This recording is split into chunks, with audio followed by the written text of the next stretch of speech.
회장님, 그 차 타시면 10분 뒤에 뉴스에 나오실 겁니다. 사고로 위장된 시체로요. 기름때 묻은 작업복을 입은 소년이 회장님의 앞을 가로막으며 차갑게 말했습니다. 뭐라고? 너 지금 나 협박하는 거야? 회장님은 괘씸한 마음에 경호원들을 부르려 했지만 소년은 이미 차 밑으로 기어들어가 무언가를 뜯어내고 있었습니다. 툭 하고 바닥에 떨어진 것은 복잡한 전선이 얽힌 시한폭탄이었습니다. 누군지 몰라도 아주 확실하게 보내드리려고 했네요. 소년의 담담한 말투에 회장님은 다리에 힘이 풀려 주저앉고 말았습니다. 이 우연한 만남이 태산그룹 전체를 뒤흔들 거대한 폭풍의 시작이 될 줄은 아무도 몰랐습니다. 가진 것 없는 천재 소년과 벼랑 끝에 몰린 회장님의 기묘한 동거, 그리고 숨겨진 진실. 오늘의 사연 시작 전 구독 눌러주시고 어디서 듣고 계신지 댓글 남겨주시면 그곳으로 행운이 가득 깃들기를 바라겠습니다. 지하 주차장의 공기는 언제나 서늘하고 습하죠. 하지만 오늘 태산그룹 본사 지하 3층 회장 전용 주차 구역의 냉기는 유독 뼛속까지 파고드는 것 같습니다. 박영수 회장은 평소처럼 자신의 검은색 리무진 뒷문을 열려다 멈칫합니다. 바닥에 떨어진 무언가가 희미한 조명을 받아 반짝거렸거든요. 박영수 회장이 허리를 굽혀 그것을 집어듭니다. 손가락 한마디만 한 금속 파편입니다. 박영수 회장이 미간을 찌푸리며 중얼거립니다. 이게 왜 여기에? 박영수 회장의 시선이 자연스럽게 차바퀴 안쪽으로 향합니다. 그곳에는 검은색 기름이 끈적하게 흘러내려 웅덩이를 만들고 있습니다. 박영수 회장은 떨리는 손으로 휴대폰 조명을 켜 차 밑을 비춰봅니다. 단면이 날카롭게 잘려나간 브레이크 유아포스가 덜렁거리고 있네요. 박영수 회장의 입에서 거친 숨소리가 터져나옵니다. 이건 사고가 아니야. 누군가 날 죽이려고 해. 박영수 회장은 주위를 두리번거립니다. 30년을 믿었던 김 기사도 그림자처럼 따르던 비서실장도 오늘은 보이지 않습니다. 박영수 회장은 뒷걸음질 치며 주머니에서 차 키를 꺼내려다 바닥에 떨어뜨립니다. 쨍그랑 소리가 텅 빈 주차장에 요란하게 울려 퍼집니다. 박영수 회장은 키를 주울 생각도 못하고 황급히 비상구 쪽으로 발걸음을 옮깁니다. 심장이 쿵쿵거리며 귓가에서 북소리처럼 울립니다. 다른 차가 필요해. 박영수 회장은 구석에 있는 예비 차량 구역으로 달려갑니다. 업무용으로 쓰던 회색 세단이 눈에 들어옵니다. 박영수 회장은 안도의 한숨을 내쉬며 손잡이를 당겨봅니다. 하지만 문은 굳게 잠겨 있습니다. 스마트키가 있어야 할 보관함은 텅 비어 있고 타이어 4개는 누군가 송곳으로 찌른 듯 처참하게 주저앉아 있습니다. 박영수 회장의 다리에 힘이 풀립니다. 다들 한패였어. 내 눈과 귀를 막고 손발을 묶어버린 거야. 그때였습니다. 기둥 뒤편 먼지가 수북하게 쌓인 낡은 검은색 차 한 대가 박영수 회장의 눈에 들어옵니다. 10년도 더 된 구형 모델입니다. 박영수 회장은 홀린 듯 그 차로 다가갑니다. 운전석 문손잡이에 열쇠가 꽂혀 있습니다. 마치 누군가 어서 타고 가라는 듯이 말이죠. 박영수 회장은 의심할 겨를도 없이 그 차의 문을 엽니다. 쾌쾌한 곰팡이 냄새가 코를 찌르지만 지금은 찬밥 더운 밥 가릴 때가 아닙니다. 일단 여기서 벗어나야 해. 살아야 해. 박영수 회장은 시동을 겁니다. 갤갤거리는 소리와 함께 낡은 엔진이 힘겹게 돌아갑니다. 박영수 회장은 백미러로 뒤를 한번 힐끔거리더니 엑셀을 밟아 주차장을 빠져나갑니다. 어둠 속으로 사라지는 낡은 차의 뒷모습이 위태로워 보입니다. 같은 시각 태산그룹 30층 전무실. 통유리 너머로 화려한 도시의 야경이 내려다 보이는 이곳은 지하 주차장과는 딴 세상입니다. 고급 가죽 소파에 앉아 와인잔을 돌리던 박민석 전무의 태블릿 PC에서 경쾌한 알림음이 울립니다. 화면에 붉은색 경고창이 뜹니다. 미끼 차량 이동 시작. 박민석 전무의 입가에 비릿한 미소가 번집니다. 박민석 전무가 테이블 위에 있던 휴대폰을 집어들고 전화를 겁니다. 네, 김 실장. 쥐새끼가 덫에 걸렸어. 예상대로 그 똥차를 타고 나갔군. 수화기 너머로 굵직한 목소리가 들려옵니다. 네, 전무님. 대기하고 있었습니다. 박민석 전무가 와인을 한 모금 마시며 차갑게 명령합니다. 실수는 용납 안 해. GPS 신호 놓치지 말고 바짝 따라붙어. 인적 드문 곳에서 확실하게 처리해. 사고사로 위장해야 뒷말이 없어. 걱정 마십시오. 깔끔하게 정리하겠습니다. 전화가 끊어집니다. 박민석 전무는 창밖을 내려다보며 나직하게 속삭입니다. 아버지, 편안히 가세요. 이제 태산은 제 겁니다. 화면이 바뀌어 도심 외곽의 한적한 국도변입니다. OK 손세차장이라는 낡은 간판이 바람에 삐걱거립니다. 세차장 안에서는 최신 댄스 음악이 쾅쾅 울려 퍼지고 있습니다. 하지만 그 시끄러운 음악 소리를 뚫고 날카로운 목소리가 들려옵니다. 아저씨, 시동 좀 꺼보세요. 물에 젖은 작업복을 입은 청년 강진혁입니다. 강진혁이 손을 휘저으며 트럭 운전사에게 다가갑니다. 운전사가 창문을 내리며 짜증 섞인 목소리로 대꾸합니다. 왜 그래? 세차 다 끝난 거 아니야? 강진혁이 트럭 앞 범퍼를 손으로 짚으며 말합니다. 엔진 소리가 이상해요. 3번 피스톤 링 마모된 소리예요. 쇳가루 긁히는 소리 안 들리세요? 이대로 고속도로 올리면 엔진 눌어붙어요. 운전사가 어이없다는 듯 헛웃음을 짓습니다. 이 젊은 친구가 무슨 소리를 하는 거야?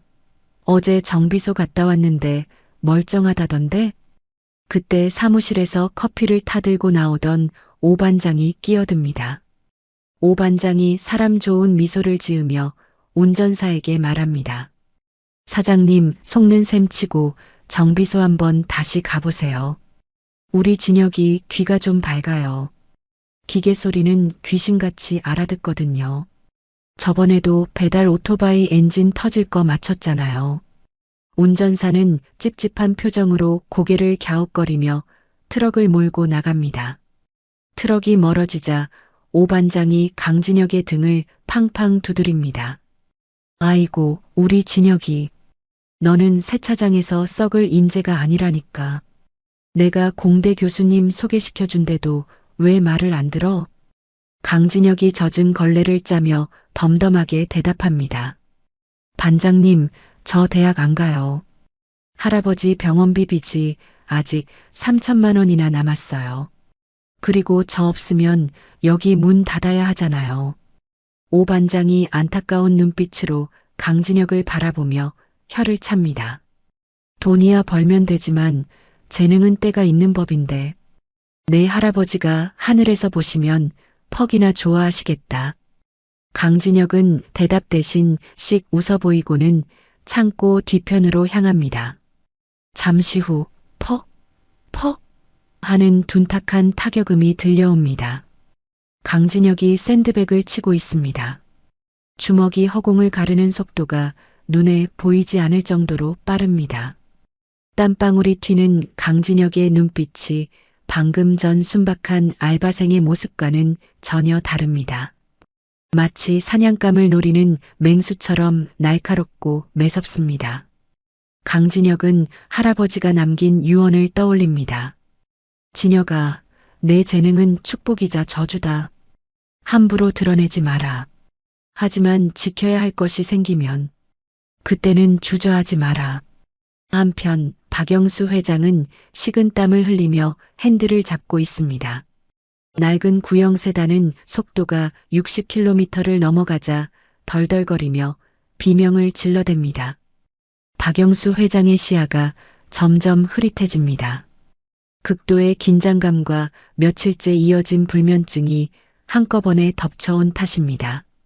조금만 더 가서 쉬어야 해. 놈들이 쫓아오고 있을지도 몰라. 박영수 회장은 백미러를 보지만 뒤따라오는 차는 보이지 않습니다. 하지만 불안감은 가시지 않습니다. 심장이 조여오는 통증에 박영수 회장이 가슴을 움켜쥡니다. 그때 길 건너편에 OK 손세차장 간판이 보입니다. 한적하고 외진 곳입니다. 박영수 회장은 본능적으로 핸들을 꺾습니다. 차가 끽하는 소리를 내며 세차장 마당으로 들어섭니다. 강진혁이 샌드백을 치다 말고 소리가 난 쪽을 돌아봅니다. 먼지를 뒤집어 쓴 검은색 차 한 대가 비틀거리며 멈춰섭니다. 운전석 문이 열리고 머리가 희끗한 노인이 비틀거리며 내립니다. 박영수 회장입니다. 강진혁이 수건을 목에 걸며 다가갑니다. 어서 오세요. 세차하시게요? 박영수 회장은 강진혁의 얼굴을 쳐다볼 기력조차 없습니다. 지갑에서 5만 원짜리 지폐 2장을 꺼내 강진혁의 손에 쥐어줍니다. 깨끗하게 좀 닦아주게. 나는 좀 쉬어야겠어. 박영수 회장은 말을 마치자마자 세차장 한쪽에 있는 컨테이너 휴게실로 걸어갑니다. 걸음걸이가 금방이라도 쓰러질 듯 위태롭습니다. 강진혁이 돈을 내려다보며 고개를 갸웃거립니다. 거스름 돈 드려야 하는데 많이 피곤하신가 보네. 오 반장이 사무실 창문으로 내다보며 소리칩니다. 진혁아, 손님 오셨냐? 꼼꼼하게 해드려라. 차 꼬라지 보니까 한 1년은 세차 안 한 것 같다. 네, 알겠어요. 강진혁은 차를 베이 안으로 능숙하게 이동시킵니다. 고압 세척기 호스를 잡고 물을 뿌리기 시작합니다. 차악. 강력한 물줄기가 차체에 묵은 먼지를 씻어냅니다. 흙탕물이 바닥으로 시커멓게 흘러내립니다. 강진혁은 콧노래를 흥얼거리며 차 주위를 돕니다. 휴게실 안 박영수 회장은 낡은 소파에 몸을 뉘었습니다. 딱딱하고 냄새나는 소파지만 박영수 회장에게는 최고급 침대보다 편안하게 느껴집니다. 긴장이 풀리자마자 까무룩 정신을 잃듯 잠이 듭니다. 드르렁거리는 코 고는 소리가 조용한 휴게실을 채웁니다. 세차장 건너편 도로 갓길, 가로수 그늘 아래 검은색 승합차 한 대가 미끄러지듯 들어와 멈춥니다. 시동을 껐지만 엔진 열기가 아지랑이처럼 피어오릅니다. 선팅이 짙게 된 창문이 지잉 소리를 내며 아주 조금 내려갑니다. 그 틈으로 고성능 망원경 렌즈가 번뜩입니다. 차 안에는 김 실장이 조수석에 앉아 껌을 질겅질겅 씹고 있습니다. 김 실장이 망원경으로 세차장 안을 살핍니다. 물보라 사이로 열심히 차를 닦고 있는 강진혁의 모습과 휴게실 창문 너머로 잠든 박영수 회장의 모습이 보입니다. 김 실장이 입꼬리를 비틀며 웃습니다. 영감탱이 팔자 좋게 낮잠이나 자고 있네. 저게 마지막 잠인 줄도 모르고. 김 실장은 대시보드 위에 올려둔 검은색 리모컨을 집어듭니다. 가운데에 빨간색 버튼이 큼지막하게 박혀있는 투박한 장치입니다. 뒷좌석에 타고 있던 건장한 사내 하나가 몸을 앞으로 내밀며 묻습니다. 실장님, 지금 누를까요? 그냥 여기서 터뜨려 버리시죠. 김 실장이 사내의 머리를 툭 치며 나무랍니다. 멍청한 놈. 여기서 터지면 주유소까지 불 번져. 뉴스에 대문짝만하게 나온다고. 전무님이 원하시는 건 주행 중 차량 결함으로 인한 사고야.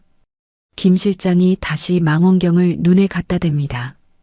세차를 마친 강진혁이 거품소를 들고 차체 구석구석을 문지르고 있습니다. 김 실장의 눈빛이 차가워집니다. 기다려. 세차 끝나고 도로로 나오면 그때 누른다. 속도 좀 붙었을 때 터져야 확실하게 가시지. 김 실장의 엄지손가락이 리모컨 버튼 위를 쓰다듬습니다. 마치 먹잇감을 앞에 둔 뱀처럼 검은 승합차는 숨을 죽인 채 세차장을 응시하고 있습니다. 강진혁은 아무것도 모른 채 그저 묵묵히 박영수 회장의 차를 닦고 있습니다. 하지만 강진혁의 귀가 움찔거립니다. 트럭 엔진 소리보다 더 미세하고 더 불길한 소리가 바람을 타고 들려오는 것 같습니다. 30분이라는 시간은 누군가에게는 짧은 휴식이지만 누군가에게는 피를 말리는 고문과도 같은 시간이죠. OK 손세차장 건너편 짙은 선팅으로 가려진 검은색 승합차 안의 공기는 무겁게 가라앉아 있습니다. 에어컨을 틀어놓았지만 김 실장의 이마에는 식은 땀이 송골송골 맺혀 있네요. 김 실장이 손목시계를 신경질적으로 두드리며 중얼거립니다. 조수석 대시보드 위에 올려둔 무전기를 집어든 김 실장이 뒷좌석을 향해 고개를 돌리며 말합니다. 영감탱이가 안 나오고 뭐 하는 거야? 벌써 30분이 지났어. 뒷좌석에 구겨져 앉아있던 덩치 큰 사내 하나가 창밖을 내다보며 대답합니다. 잠들었나 봅니다. 아까 보니까 소파에 눕던데요. 김 실장이 입술을 잘근 깨뭅니다. 계획대로라면 박영수 회장은 세차가 끝나자마자 차를 몰고 도로로 나왔어야 합니다.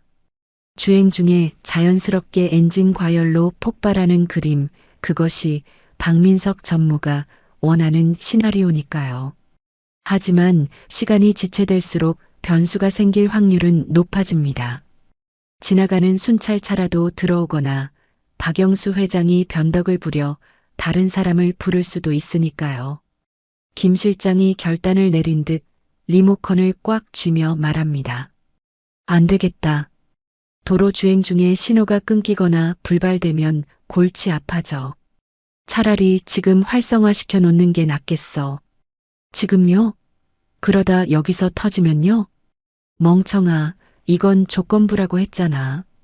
스위치를 켜도 바로 터지는 게 아니야. 시동을 걸어서 엔진에 전류가 흐르는 순간 기폭되는 방식이라고. 김 실장의 엄지손가락이 붉은색 버튼 위에 올려집니다. 그의 눈빛이 먹잇감을 노리는 살모사처럼 차갑게 빛납니다. 꾹. 플라스틱 버튼이 눌리는 둔탁한 감촉과 함께 보이지 않는 전파가 허공을 가르고 세차장을 향해 날아갑니다. 같은 시각 강진혁은 세상 모든 소음을 차단한 채 오직 눈앞의 차에만 집중하고 있습니다. 고무장갑을 낀 손에 든 스펀지에 비누 거품이 풍성합니다. 강진혁이 허리를 깊숙이 숙여 차체 하부 휠하우스 안쪽으로 손을 집어넣습니다. 기름때와 진흙이 뒤엉켜 굳어버린 가장 더러운 곳이죠. 쓱싹 쓱싹. 스펀지가 철판을 닦아내는 규칙적인 소리만이 강진혁의 귓가에 맴돕니다. 그런데 바로 그 순간이었습니다. B- 철컥. 아주 미세한 보통 사람이라면 바람 소리에 묻혀 절대 듣지 못할 전자음이 강진혁의 고막을 때립니다. 마치 모기가 귓가에서 날갯짓하는 듯한 고주파음, 그리고 뒤이어 들린 금속 부품이 맞물리는 작은 소리. 강진혁이 닦던 손을 딱 멈춥니다.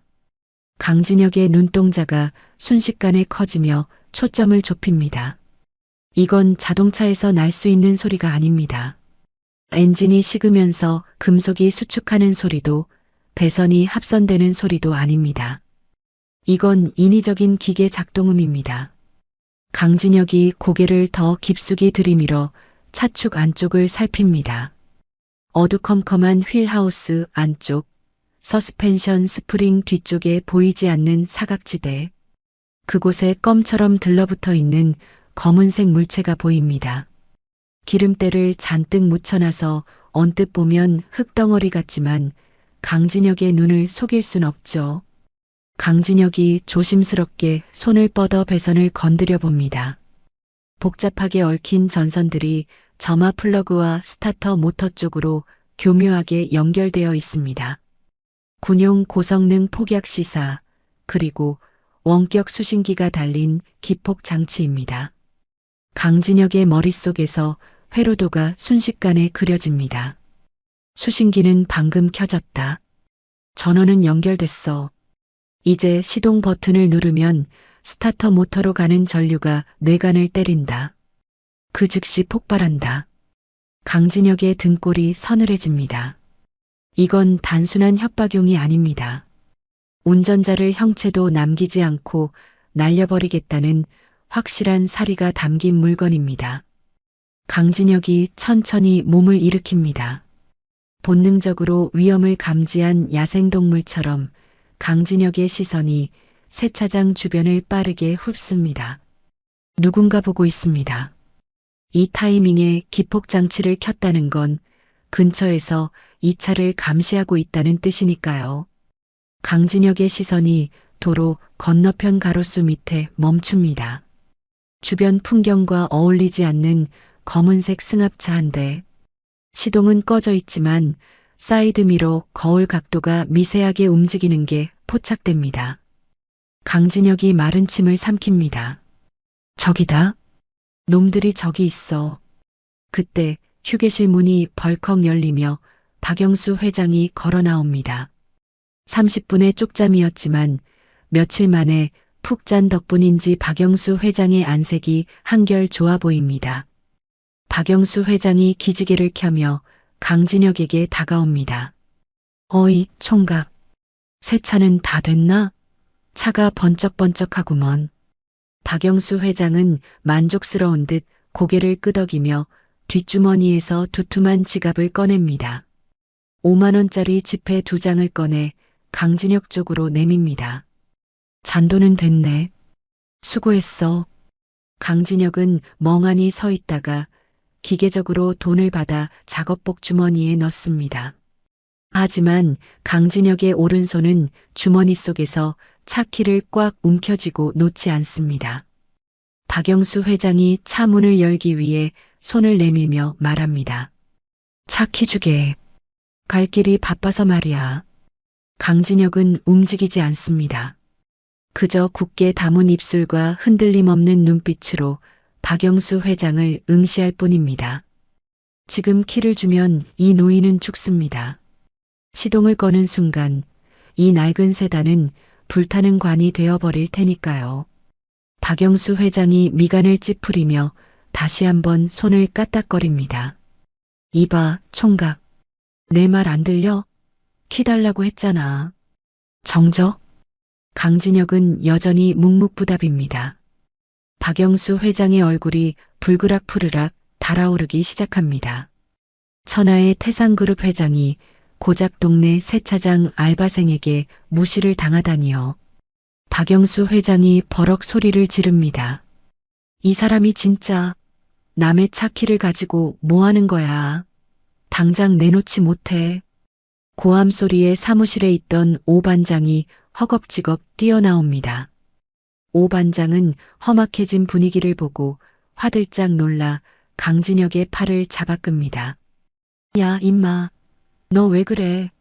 어르신이 키 달라고 하시잖아. 얼른 드려.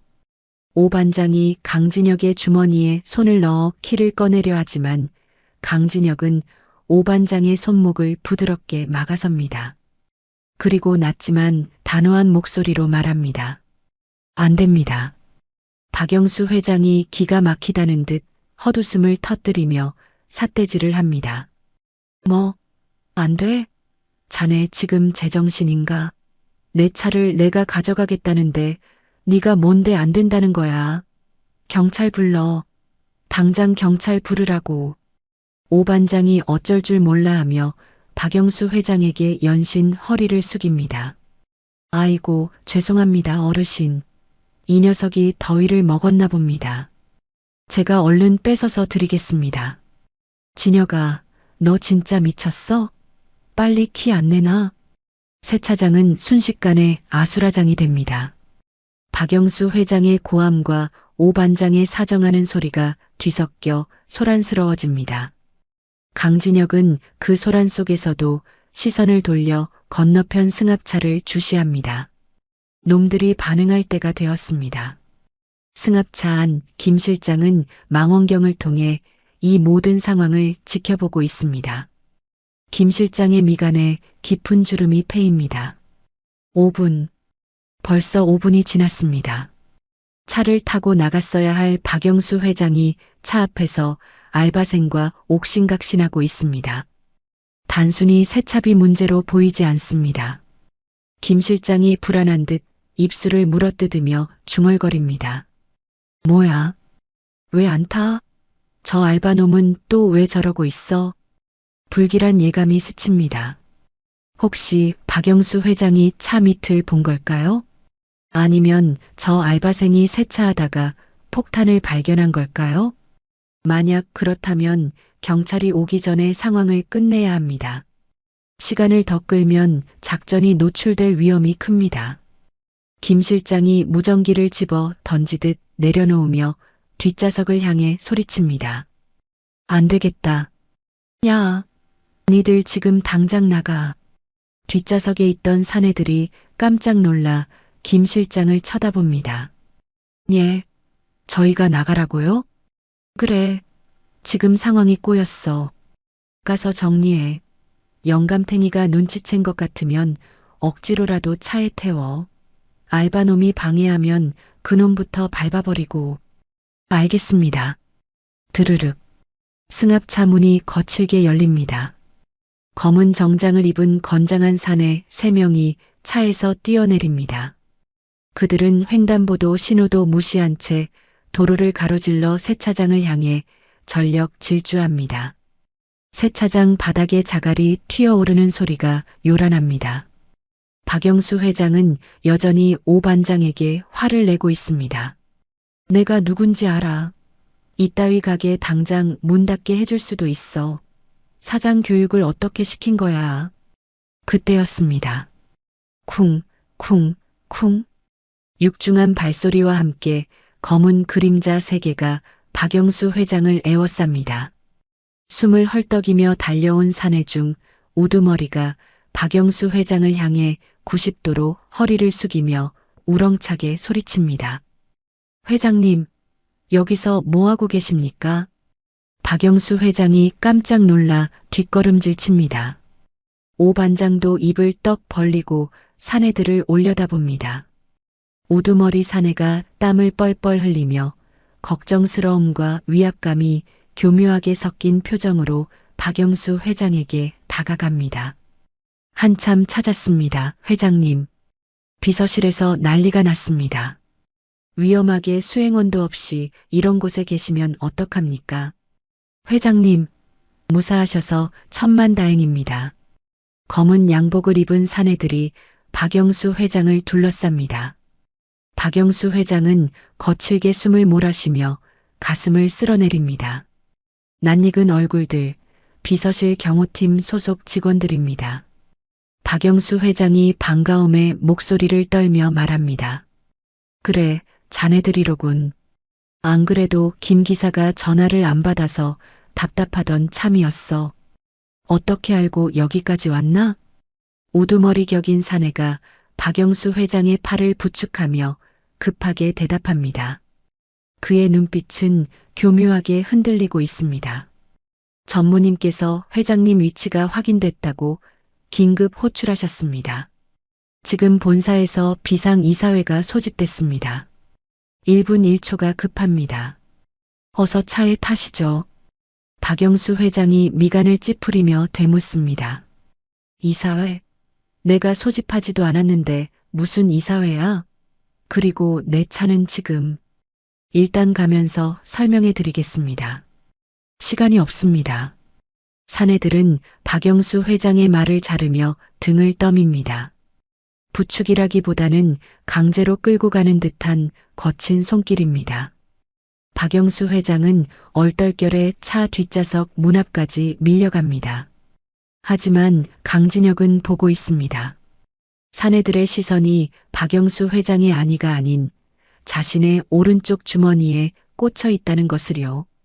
그들의 눈동자에는 걱정이 아니라 사냥감을 놓치지 않으려는 살기가 번들거립니다. 강진혁이 한 발 옆으로 움직여 차 문을 가로막습니다. 잠깐만요. 강진혁의 낮고 서늘한 목소리가 소란을 뚫고 들어옵니다. 우두머리 사내가 짜증스럽다는 듯 얼굴을 구기며 강진혁을 노려봅니다. 그가 손바닥을 딱 내밀며 윽박지릅니다. 뭐야? 비키지 못해? 지금 회장님 모시고 가야 하는 거 안 보여? 키 내놔, 이 새끼야. 욕설이 섞인 거친 말투에 박영수 회장이 놀란 눈으로 사내를 쳐다봅니다.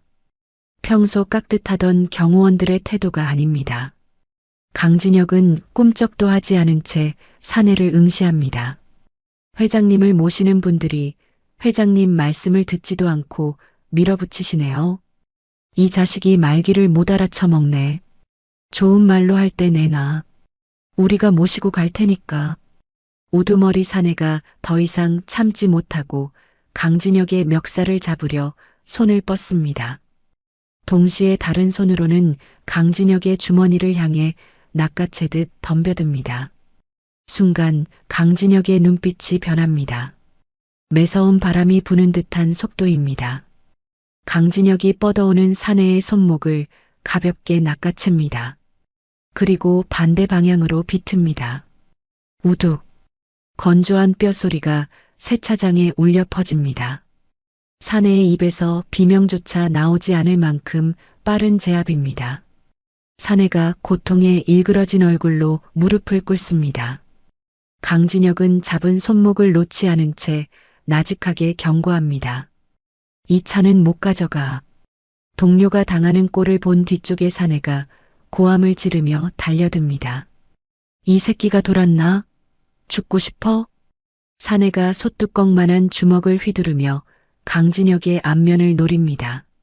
하지만 강진혁의 고개는 이미 살짝 오른쪽으로 기울어져 있습니다. 주먹이 허공을 가르며 헛돕니다. 강진혁은 피함과 동시에 몸을 낮춰 회전력을 이용한 로우킥을 날립니다. 퍽! 하는 파열음과 함께 사내의 무릎이 꺾입니다. 그악! 내 다리! 사내가 바닥을 구르며 비명을 지릅니다. 순식간에 두 명이 쓰러지자 마지막 남은 사내의 눈에 도끼가 서립니다. 그가 품 안으로 손을 집어넣습니다. 은색으로 번뜩이는 잭나이프의 손잡이가 보입니다. 박영수 회장이 비명을 지르며 뒷걸음질 칩니다. 칼, 저놈이 칼을. 강진혁은 물러서지 않습니다. 오히려 사내가 칼을 뽑기도 전에 품으로 파고듭니다. 할아버지에게 수만 번도 더 배웠던 동작, 상대의 호흡을 끊는 일격입니다. 강진혁의 주먹이 사내의 명치 깊숙이 박힙니다. 하는 단말마와 함께 사내의 눈이 뒤집힙니다.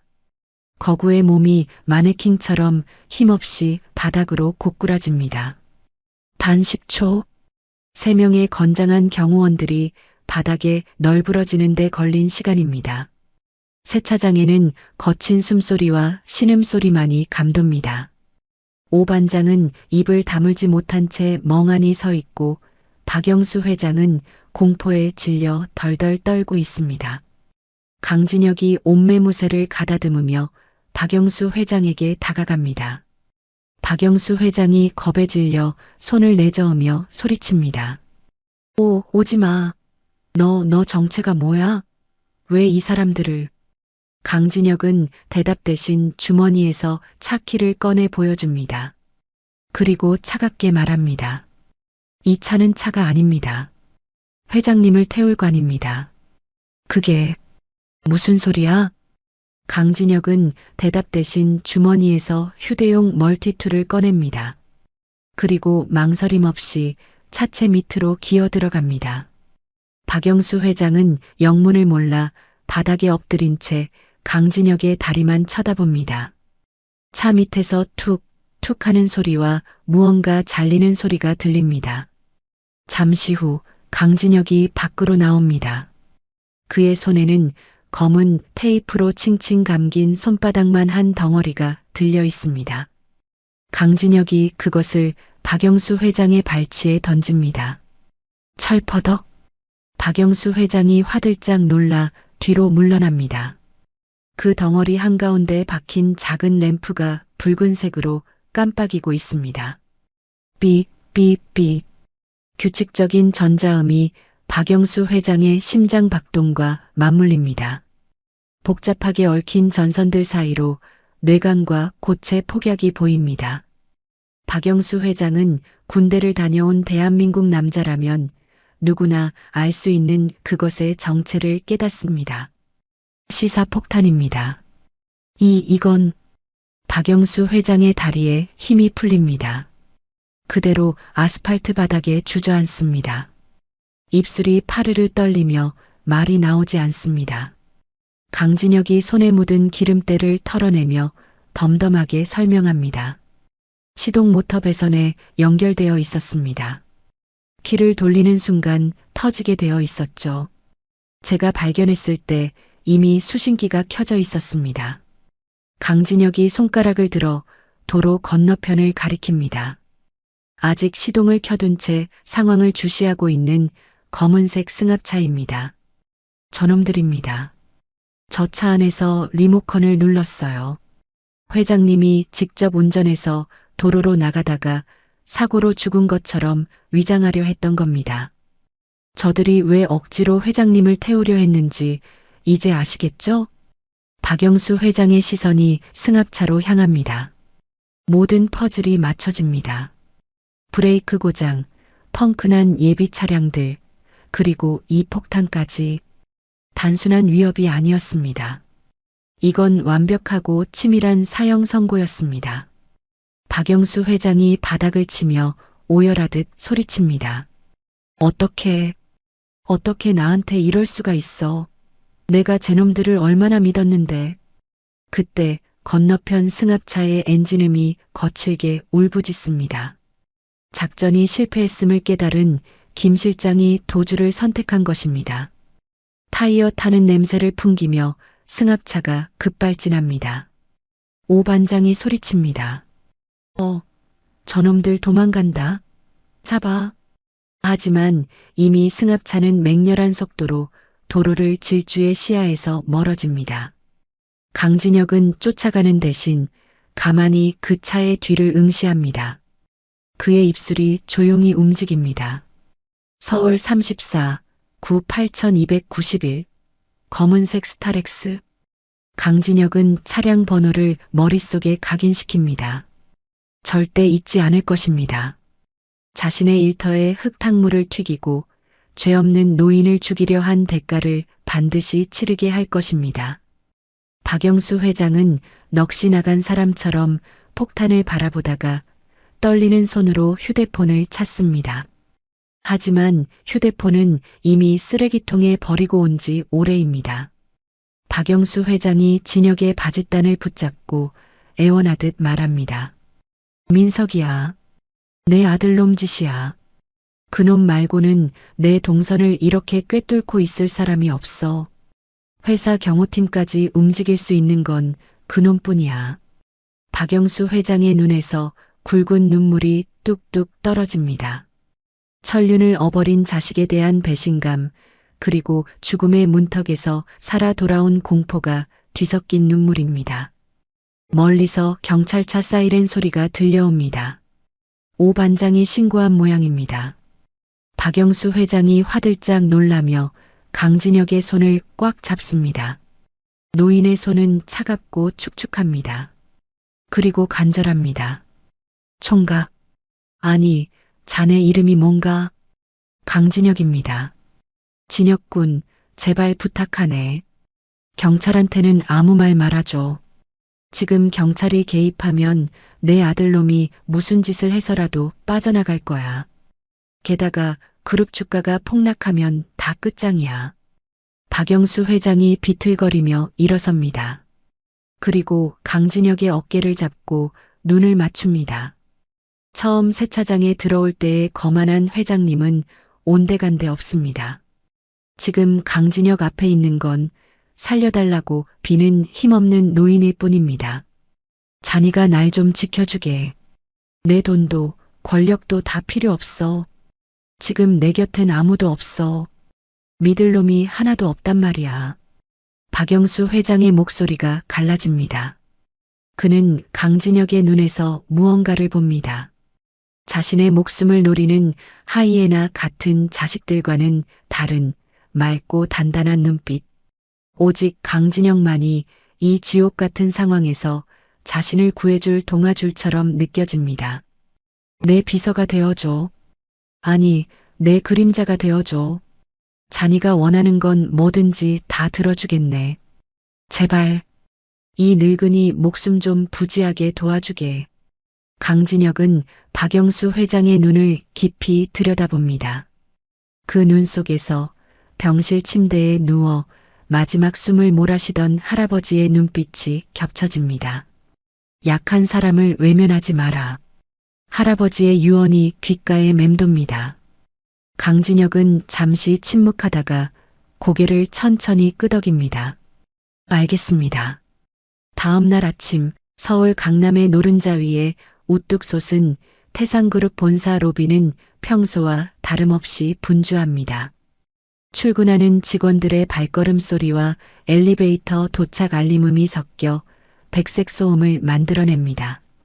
하지만 그 평범한 소음은 정문 회전문이 돌아가는 순간 찬물을 끼얹은 듯 일순간 멈춥니다. 자동문이 열리고 휠체어 한 대가 들어옵니다. 그 위에는 링거를 꽂고 있지만 눈빛만은 형형하게 살아있는 박영수 회장이 앉아 있습니다. 그리고 그 휠체어를 미는 사람은 낯선 청년입니다. 어제까지만 해도 기름때 묻은 작업복을 입고 있던 강진혁입니다. 하지만 오늘은 다릅니다.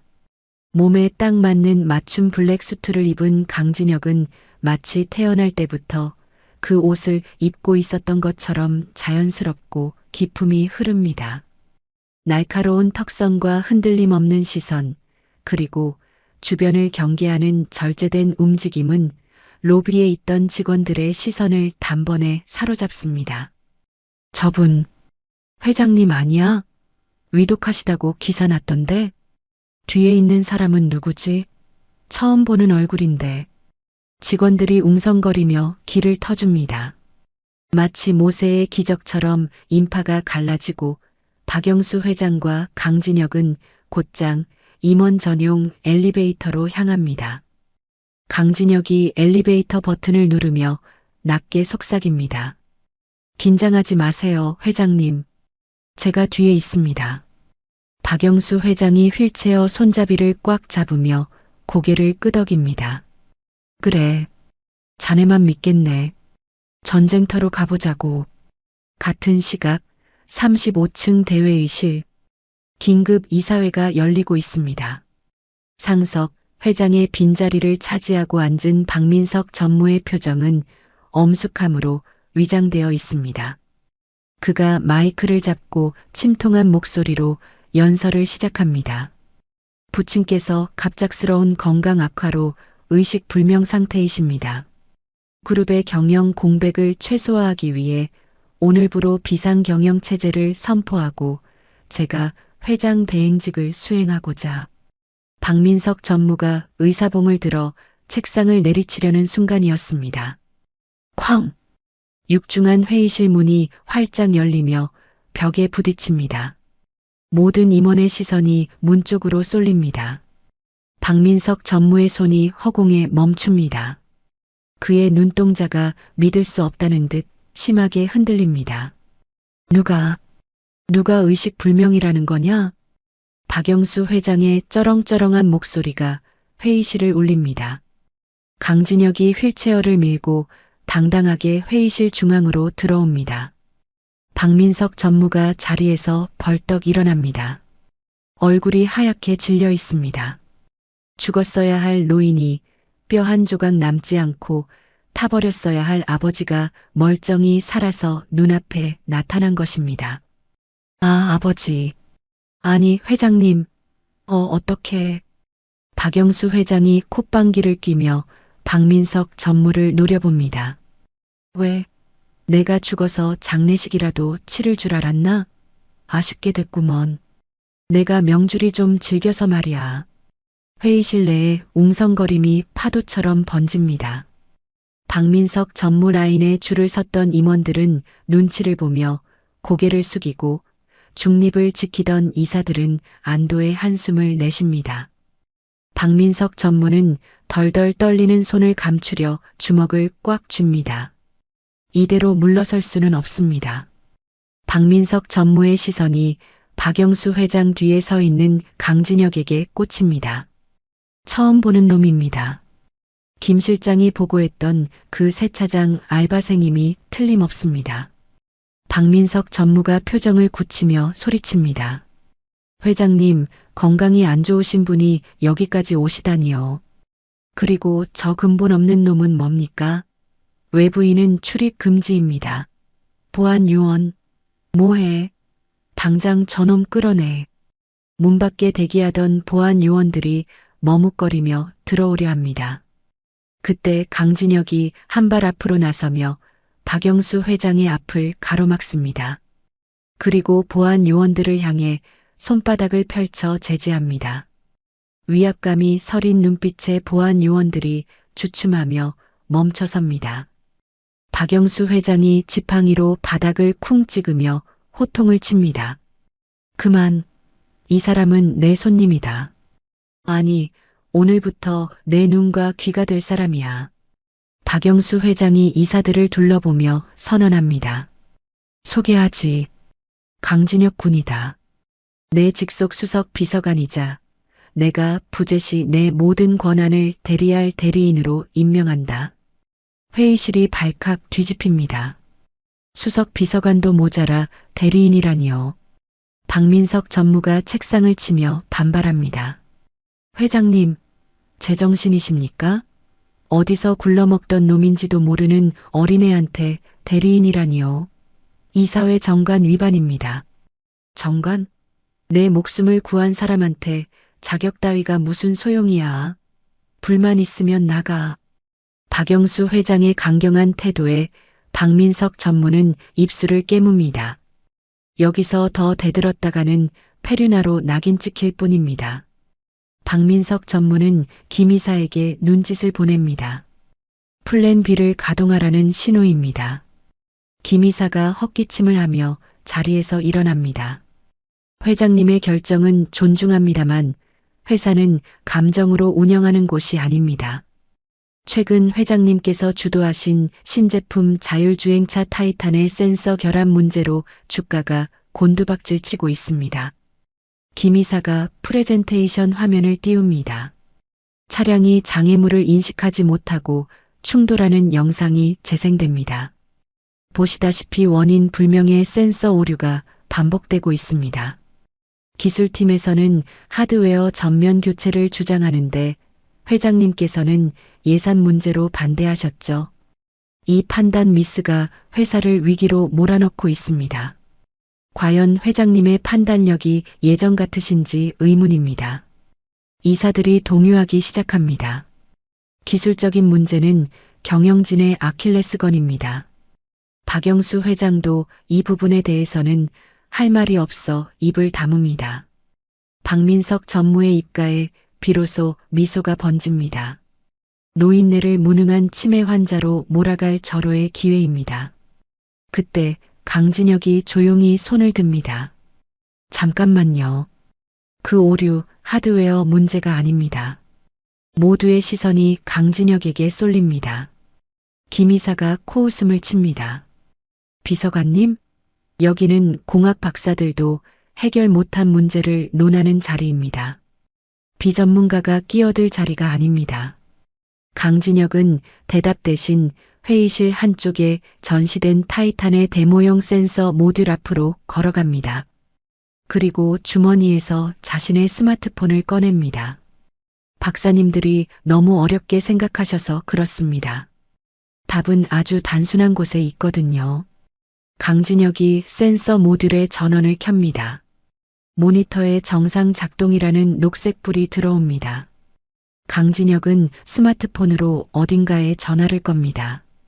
통화 연결음이 들리자 강진혁은 스마트폰을 센서의 뒷부분, 배선이 뭉쳐있는 곳에 갖다 댑니다. G-. 스피커에서 기분 나쁜 노이즈가 들리더니 갑자기 모니터의 화면이 붉은색으로 바뀌며 경고 메시지가 뜹니다. 센서가 허공에 대고 장애물이 있다고 인식하며 오작동을 일으킵니다. 이게 무슨... 김이사가 당황하여 말을 더듬습니다. 강진혁이 스마트폰을 떼자 센서는 다시 정상으로 돌아옵니다. 강진혁이 차분하게 설명합니다. 전파 간섭입니다. 센서 자체는 멀쩡해요. 하지만 센서 뒤쪽의 배선 뭉치가 외부 전파를 차단하지 못하고 있습니다. 요즘 차들은 스마트폰, 블루투스, 와이파이, 온갖 전파 속에 있잖아요. 쉴드 처리가 불량해서 통화만 해도 센서가 먹통이 되는 겁니다. 비싼 센서를 바꿀 게 아니라 배선에 500원짜리 차폐 테이프만 감으면 해결될 일입니다. 회의실에 정적이 흐릅니다. 수백억 원이 들 뻔한 문제를 스마트폰 하나로 증명해 보였습니다. 복잡한 수식도 어려운 용어도 없었습니다. 누구나 눈으로 보고 이해할 수 있는 명쾌한 증명이었습니다. 중립을 지키던 기술 담당 이사가 무릎을 탁 칩니다. 맞아. 왜 그 생각을 못했지? 노이즈였어. 이사들의 눈빛이 경이로움으로 바뀝니다. 단순한 수행 비서인 줄 알았던 청년이 실은 기술적 통찰력까지 갖춘 인재였음이 드러나는 순간입니다. 박영수 회장은 흐뭇한 표정으로 강진혁을 바라봅니다. 박민석 전무의 얼굴은 흑빛이 됩니다. 자신의 공격이 오히려 강진혁의 가치를 증명하는 무대가 되어버렸습니다. 박민석 전무가 분을 이기지 못하고 자리에서 일어나며 소리칩니다. 오늘 회의는 여기까지 하겠습니다. 박민석 전무가 문을 쾅 닫고 나가버립니다. 그 뒷모습이 패배자의 도주처럼 초라해 보입니다. 회의가 끝난 후 35층 회장실. 박영수 회장은 소파에 깊숙이 몸을 파묻습니다. 전쟁 같은 시간이 지나고 비로소 평화가 찾아왔습니다. 강진혁은 박영수 회장에게 따뜻한 물 한 잔을 건넵니다. 고생하셨습니다, 회장님. 박영수 회장이 물을 받아 마시며 씁쓸하게 웃습니다. 고생은 자네가 했지. 아까 그 모습 정말 통쾌하더군. 내 속이 다 뻥 뚫리는 것 같았어. 박영수 회장은 지갑을 열어 낡은 사진 한 장을 꺼냅니다.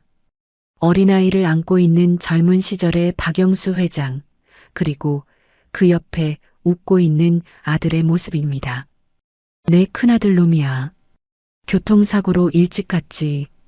살아있었으면 자네만 한 아들이 있었을 텐데. 자네를 보면 자꾸 그 녀석 생각이 나. 박영수 회장의 목소리에 물기가 서립니다. 강진혁은 묵묵히 그 이야기를 들어줍니다. 그러다 강진혁의 시선이 회장실 벽면에 걸려있는 동양화 액자로 향합니다. 강진혁이 조용히 자리에서 일어나 액자 쪽으로 다가갑니다. 회장님, 잠시 실례하겠습니다. 강진혁이 액자 뒤를 더듬더니 손톱만한 검은 물체를 떼어냅니다. 그리고 책상 밑, 화분 틈새, 소파 아래를 순식간에 훑습니다. 순식간에 5개의 도청 장치가 강진혁의 손바닥 위에 모입니다. 박영수 회장이 경악합니다. 이게 다 뭔가? 도청기입니다. 회장님, 안방까지 쥐새끼들이 들어와 있었네요. 강진혁은 도청기들을 바닥에 놓고 구두 뒤꿈치로 지시겨버립니다. 빠지직 소리와 함께 도청기들이 박살납니다. 이제 편하게 말씀하셔도 됩니다. 그리고 약 드실 시간입니다. 강진혁은 주머니에서 약통을 꺼냅니다. 기존에 박영수 회장이 먹던 약과는 색깔이 다릅니다. 기존 약은 수면제 성분이 너무 강해서 낮에도 기력이 없으셨을 겁니다. 주치의와 상의해서 성분을 조절했습니다. 식단도 맵고 짠 거 대신 저염식으로 바꾸라고 지시해뒀습니다. 박영수 회장은 멍하니 강진혁을 올려다봅니다. 자신의 안전뿐만 아니라 건강까지 친자식보다 더 세심하게 챙기는 모습에 가슴 한구석이 뭉클해집니다. 박영수 회장이 떨리는 손으로 약을 받아 삼킵니다. 쓴 약이지만 마음만은 달콤합니다. 그날 밤 강남의 한 고급 요정룸 살롱. 은밀한 밀실 안에는 박민석 전무와 김 실장이 마주 앉아 있습니다. 박민석 전무는 양주를 병째로 들이켜며 분노를 사귀고 있습니다. 그래서 그놈 뒷조사는 끝났어? 김 실장이 서류 봉투를 내밉니다. 네, 전무님. 강진혁, 19세, 고아입니다. 부모는 어릴 때 사고로 죽었고 특수부대 출신 할아버지 밑에서 컸습니다. 할아버지가 작년에 돌아가시면서 병원비를 꽤 많이 남겼더군요. 지금 사채업자들한테 빚 독촉을 받고 있습니다. 박민석 전무가 비릿하게 웃습니다. 돈? 고작 돈 때문에 그 고생을 하는 놈이었어? 쉽네. 쉬워. 박민석 전무는 서류를 바닥에 던집니다. 그놈 불러. 돈다발에 파묻혀 죽게 만들어주지. 1시간 후 밀실 문이 열리고 강진혁이 들어옵니다. 박민석 전무는 다리를 꼬고 앉아 거만한 표정으로 강진혁을 맞이합니다. 테이블 위에는 칠가방이 입을 벌린 채 놓여 있습니다. 5만원권 다발이 가득 들어차 있습니다. 어림잡아도 5억은 되어 보입니다. 앉아. 긴 말 안 하겠네. 자네 빚이 3천이라고 했나? 이거면 빚 갚고 대학 가고 집도 사고 남은 인생 떵떵거리며 살 수 있어. 박민석 전무가 담배에 불을 붙이며 연기를 뿜습니다. 조건은 간단해. 회장님 약에 내가 주는 걸 조금만 타. 그리고 일거수일투족을 나한테 보고해. 어때? 세차장에서 평생 걸레질해도 못 만질 돈이야. 강진혁은 돈가방을 쳐다보지도 않습니다.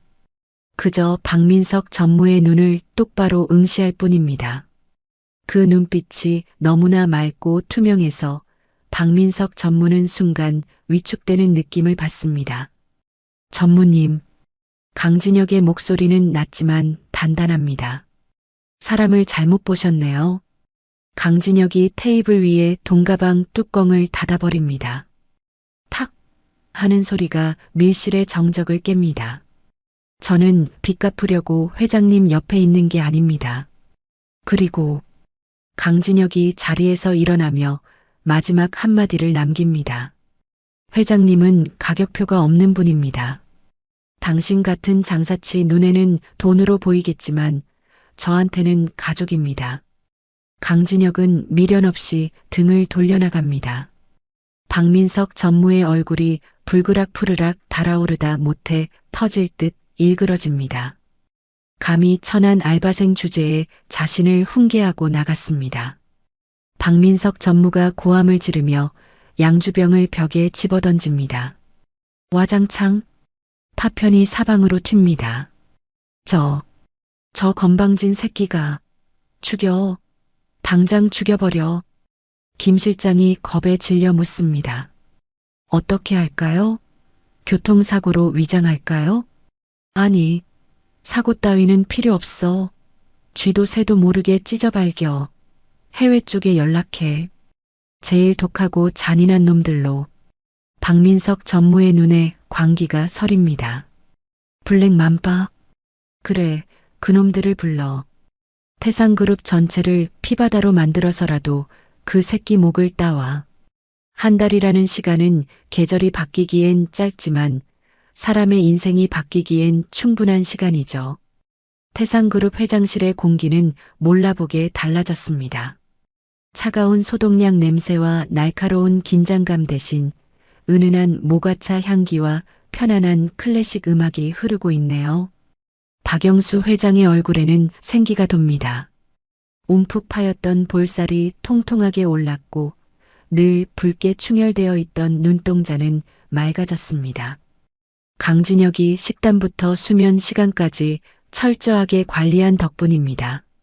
박영수 회장이 거울을 보며 넥타이를 매만집니다. 어때?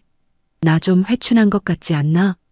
강진혁이 옆에서 옷매무새를 다듬어주며 미소 짓습니다. 네, 10년은 젊어 보이십니다. 오늘 피부도 아주 좋으신데요. 허허, 자니가 끓여준 그 약초 물 덕분이야. 쓴 게 약이라더니 잠이 아주 잘 와. 박영수 회장은 이제 강진혁이 없으면 불안해서 물 한 모금도 마시지 않을 정도로 그를 의지합니다. 오늘은 주말입니다. 강진혁이 운전대를 잡고 백미러를 보며 말합니다. 회장님, 오늘은 호텔 식당 예약 취소했습니다. 응? 그럼 점심은 어디서 먹고? 제가 자주 가는 단골집이 있는데 한번 가보시겠어요? 맛은 제가 보장합니다. 박영수 회장은 호기심 어린 눈빛으로 고개를 끄덕입니다. 차가 도착한 곳은 도심 뒷골목, 낡은 간판이 위태롭게 매달린 원조 할매 순대국밥집입니다. 가게 안은 북적거리는 손님들과 펄펄 끓는 뚝배기 열기로 후끈합니다. 박영수 회장은 쭈뼛거리며 자리에 앉습니다. 평생 최고급 요리만 먹던 그에게 끈적한 테이블과 시끌벅적한 분위기는 낯설기만 합니다. 강진혁이 익숙하게 주문을 합니다. 이모, 여기 특 2개랑 맛보기 수육 하나요. 잠시 후 뚝배기 넘치도록 담긴 순대국밥이 나옵니다. 뽀얀 국물 위로 들깨가루와 파가 듬뿍 올려져 있습니다. 박영수 회장이 숟가락을 들고 망설이자 강진혁이 잘 익은 깍두기 하나를 숟가락 위에 척 올려줍니다. 회장님, 이건 이렇게 드셔야 해요. 국물 먼저 드시지 말고 깍두기랑 고기를 한 입에 넣어보세요. 박영수 회장은 강진혁이 시키는 대로 입을 크게 벌려 한 입 넣습니다. 우물우물. 뜨겁지만 구수한 국물 맛과 아삭하고 시원한 깍두기 맛이 입안에서 폭죽처럼 터집니다. 박영수 회장의 눈이 휘둥그레집니다. 그 맛은 잊고 있었던 기억을 소환합니다. 50년 전 리어카를 끌며 고물상을 하던 시절 어머니가 시장 바닥에서 사주던 그 국밥 맛입니다. 가난했지만 따뜻했던 그 시절의 향수가 밀려옵니다. 어때요? 괜찮으세요? 강진혁의 물음에 박영수 회장은 고개를 끄덕입니다. 목이 메어 말이 잘 나오지 않습니다. 맛있구나. 정말 맛있어. 내 평생 먹은 밥 중에 제일 맛있다. 박영수 회장은 체면도 잊은 채 뚝배기 바닥이 보일 정도로 국물을 들이킵니다. 땀을 뻘뻘 흘리며 밥을 먹는 박영수 회장을 보며 강진혁은 흐뭇한 미소를 짓습니다. 식사를 마친 두 사람은 소화도 시킬 겸 근처 공원을 산책합니다. 나른한 오후 햇살이 나뭇잎 사이로 부서져 내립니다. 박영수 회장이 뒷짐을 지고 걷다가 문득 묻습니다. 진혁 군은 무술을 어디서 배웠나? 지난번 그 솜씨를 보니 보통 내공이 아니던데. 강진혁이 벤치에 앉은 비둘기 떼를 바라보며 대답합니다. 할아버지한테 배웠습니다. 특수부대 교관이셨거든요. 어릴 때부터 밥 먹는 시간 빼고는 훈련만 받았어요. 호랑이 같은 분이셨겠구먼. 네, 무서운 분이셨죠. 근데 돌아가시기 전에 그러시더라고요. 진혁아, 내 주먹은 사람을 때리는 게 아니라 지키는 데 써야 한다고요. 그래서 싸우는 법보다 참는 법을 더 많이 배웠습니다. 박영수 회장은 강진혁의 옆모습을 물끄러미 바라봅니다. 단단하지만 외로워 보이는 그 얼굴 위로 20년 전 교통사고로 떠난 큰아들의 얼굴이 겹쳐집니다. 그 아이도 살아있었다면 지금 진혁이만한 나이였을 겁니다. 정의롭고 마음 따뜻했던 내 아들. 박영수 회장의 눈시울이 붉어집니다. 내 아들도 자네 같았네. 불의를 보면 참지 못했지. 그래서 내가 더 엄하게 대했는데 그게 마지막이 될 줄은 몰랐어. 따뜻한 밥 한 끼 제대로 못 먹인 게 천추의 한이야. 강진혁은 박영수 회장의 떨리는 어깨를 조용히 감싸줍니다. 회장님, 아드님도 회장님 마음 다 아실 거예요. 지금 저랑 드신 국밥처럼 따뜻하게 지켜보고 계실 겁니다. 박영수 회장은 손수건으로 눈가를 훔치며 강진혁의 손을 꼭 잡습니다. 피는 섞이지 않았지만 두 사람 사이에는 혈연보다 더 진한 유대감이 흐릅니다. 박영수 회장은 마음속으로 결단을 내립니다. 더 이상 망설일 필요가 없습니다. 자신의 남은 인생과 태산그룹의 미래를 맡길 사람은 오직 이 청년뿐입니다. 박영수 회장은 주머니 속 휴대폰을 만지작거리며 생각합니다. 김 변호사에게 연락해야겠어. 유언장을 다시 써야겠다. 산책을 마치고 돌아오는 길, 박영수 회장은 젊은 사람들처럼 사진을 찍고 싶어 합니다. 강진혁이 휴대폰을 꺼내 카메라 앱을 켭니다. 회장님, 여기 보세요. 화면에 있는 버튼 누르시면 돼요. 이렇게? 내 얼굴이 너무 크게 나오는 거 아닌가? 뒤로 조금만 가세요. 네, 좋습니다. 자, 웃으세요. 김치. 찰칵. 화면 속에 두 사람의 얼굴이 담깁니다. 강진혁은 V자를 그리고 있고 박영수 회장은 어색하게 입꼬리를 올리고 있습니다. 영락없는 친할아버지와 손자의 모습입니다. 박영수 회장은 찍힌 사진을 한참이나 들여다보며 아이처럼 좋아합니다. 그리고 진지한 표정으로 강진혁에게 말합니다. 진혁아. 네, 회장님. 자네 로봇공학자가 꿈이라고 했지? 강진혁이 쑥스러운 듯 머리를 극적입니다. 네, 어릴 때부터 기계 만지는 걸 좋아해서요. 사람을 돕는 로봇을 만드는 게 꿈이었습니다. 돈 버느라 포기했지만요. 포기하지 마. 내가 도와주겠네. 박영수 회장의 눈빛이 확고합니다. 태산장학재단을 자네에게 맡길 생각이야. 그리고 자네 유학비랑 연구비 내가 전폭적으로 지원하겠네. 돈 걱정은 하지 말고 자네 재능을 마음껏 펼쳐봐. 그게 나를 지켜준 보답이야. 강진혁은 가슴이 벅차오릅니다. 단순히 돈 때문이 아닙니다. 자신의 꿈을 알아봐주고 진심으로 응원해주는 어른을 만났다는 사실이 감격스럽습니다. 회장님, 감사합니다. 정말 열심히 하겠습니다. 그래. 내 양손자가 그 정도는 해야지. 두 사람은 서로를 마주보며 환하게 웃습니다. 행복이 절정에 달한 순간입니다. 하지만 이 평화는 폭풍 전의 고요와도 같습니다. 같은 시각 태산그룹 전무실. 박민석 전무는 책상 위에 놓인 녹음기를 듣고 있습니다. 회장실에 심어둔 도청기는 제거됐지만 박영수 회장의 개인 변호사 사무실에 심어둔 스파이는 아직 살아있습니다.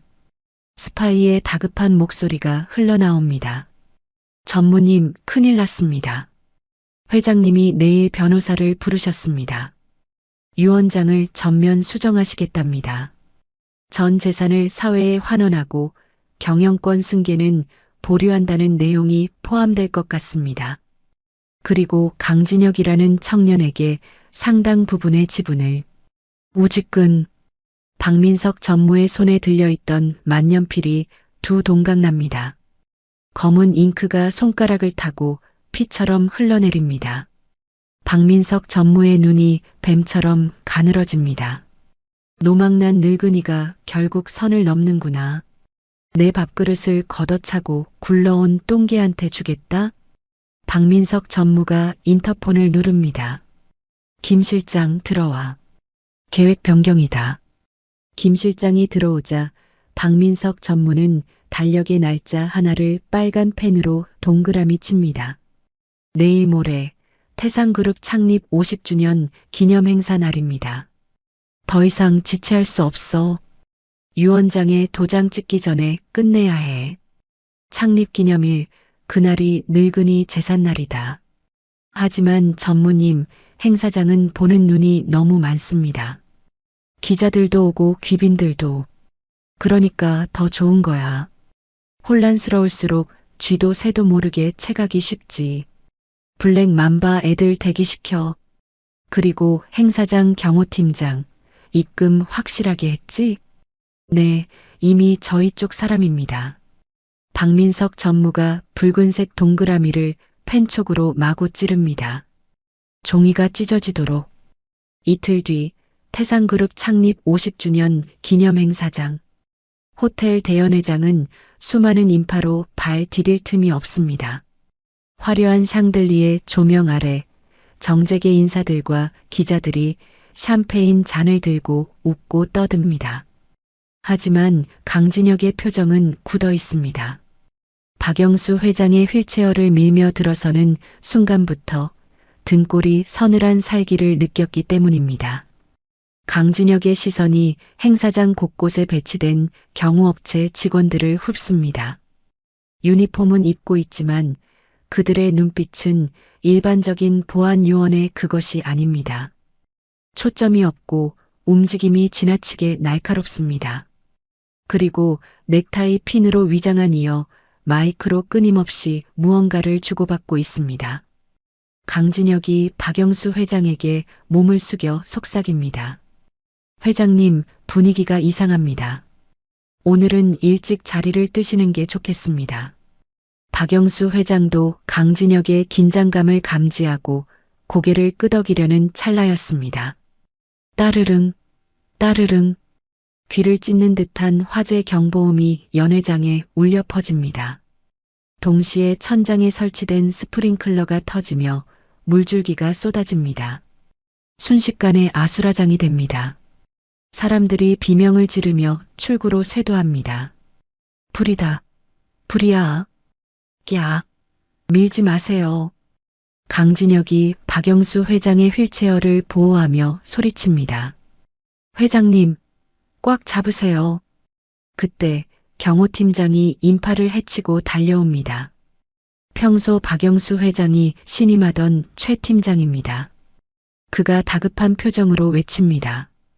회장님, 이쪽입니다. VIP 전용 대피로가 확보되었습니다. 엘리베이터는 위험하니 비상계단으로 모시겠습니다. 박영수 회장은 의심 없이 최 팀장의 손을 잡으려 합니다. 하지만 강진혁은 보았습니다. 최 팀장의 재킷 안쪽에서 번뜩이는 주사기를. 강진혁이 소리칩니다. 안 돼. 그 사람 따라가면 안 됩니다.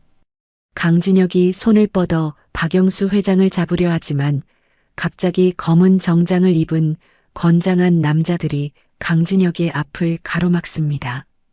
하객으로 위장하고 있던 박민석 전무의 사병들입니다. 그들이 거대한 벽처럼 강진혁을 에워쌉니다. 비켜, 비키라고. 강진혁이 앞을 막는 사내를 어깨로 밀쳐내지만 그들은 꿈쩍도 하지 않습니다. 아수라장이 된 연회장은 비명과 절규로 가득합니다. 쏟아지는 스프링클러 물줄기에 사람들의 화장이 번지고 값비싼 드레스가 젖어축 늘어집니다. 그 혼란의 도가니 속에서 강진혁은 오직 하나, 박영수 회장의 흔적만을 쫓습니다. VIP 대피로라고 적힌 비상구 문이 덜컹거리며 닫힙니다. 강진혁이 거친 숨을 몰아쉬며 문을 박차고 나갑니다. 하지만 복도는 텅 비어 있습니다. 강진혁의 시선이 바닥을 훑습니다.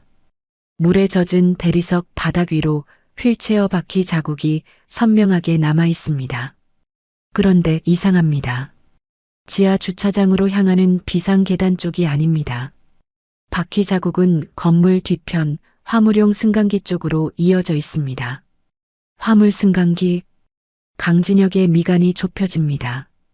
VIP를 대피시키는 매뉴얼에 화물용 승강기는 없습니다. 그건 짐짝을 나를 때나 쓰는 겁니다. 불길한 예감이 등골을 타고 오릅니다. 강진혁은 즉시 복도 끝에 있는 보안실로 달려갑니다. 보안실 문은 잠겨 있지만 강진혁에게는 문제가 되지 않습니다. 강진혁이 소화기를 들어 문손잡이를 내려칩니다. 쾅! 문이 열리고 당직을 서던 보안 요원이 놀라 일어납니다. 뭐야? 당신 누구야? 강진혁은 대답할 시간도 아까워 요원을 가볍게 제 앞에 기절시키고 메인 서버 컴퓨터 앞에 앉습니다. 키보드를 두드리는 손가락이 보이지 않을 정도로 빠릅니다. 단 몇 초 만에 호텔 CCTV 화면이 모니터에 뜹니다. 강진혁의 눈동자가 빠르게 움직이며 화면을 흡습니다. 화물용 승강기 앞 최 팀장이 박영수 회장의 입을 막고 억지로 구급차에 태우는 장면이 포착됩니다. 하지만 그 구급차 어딘가 조잡합니다. 병원 마크도 없고 번호판은 진흙으로 가려져 있습니다. 이 개자식들이.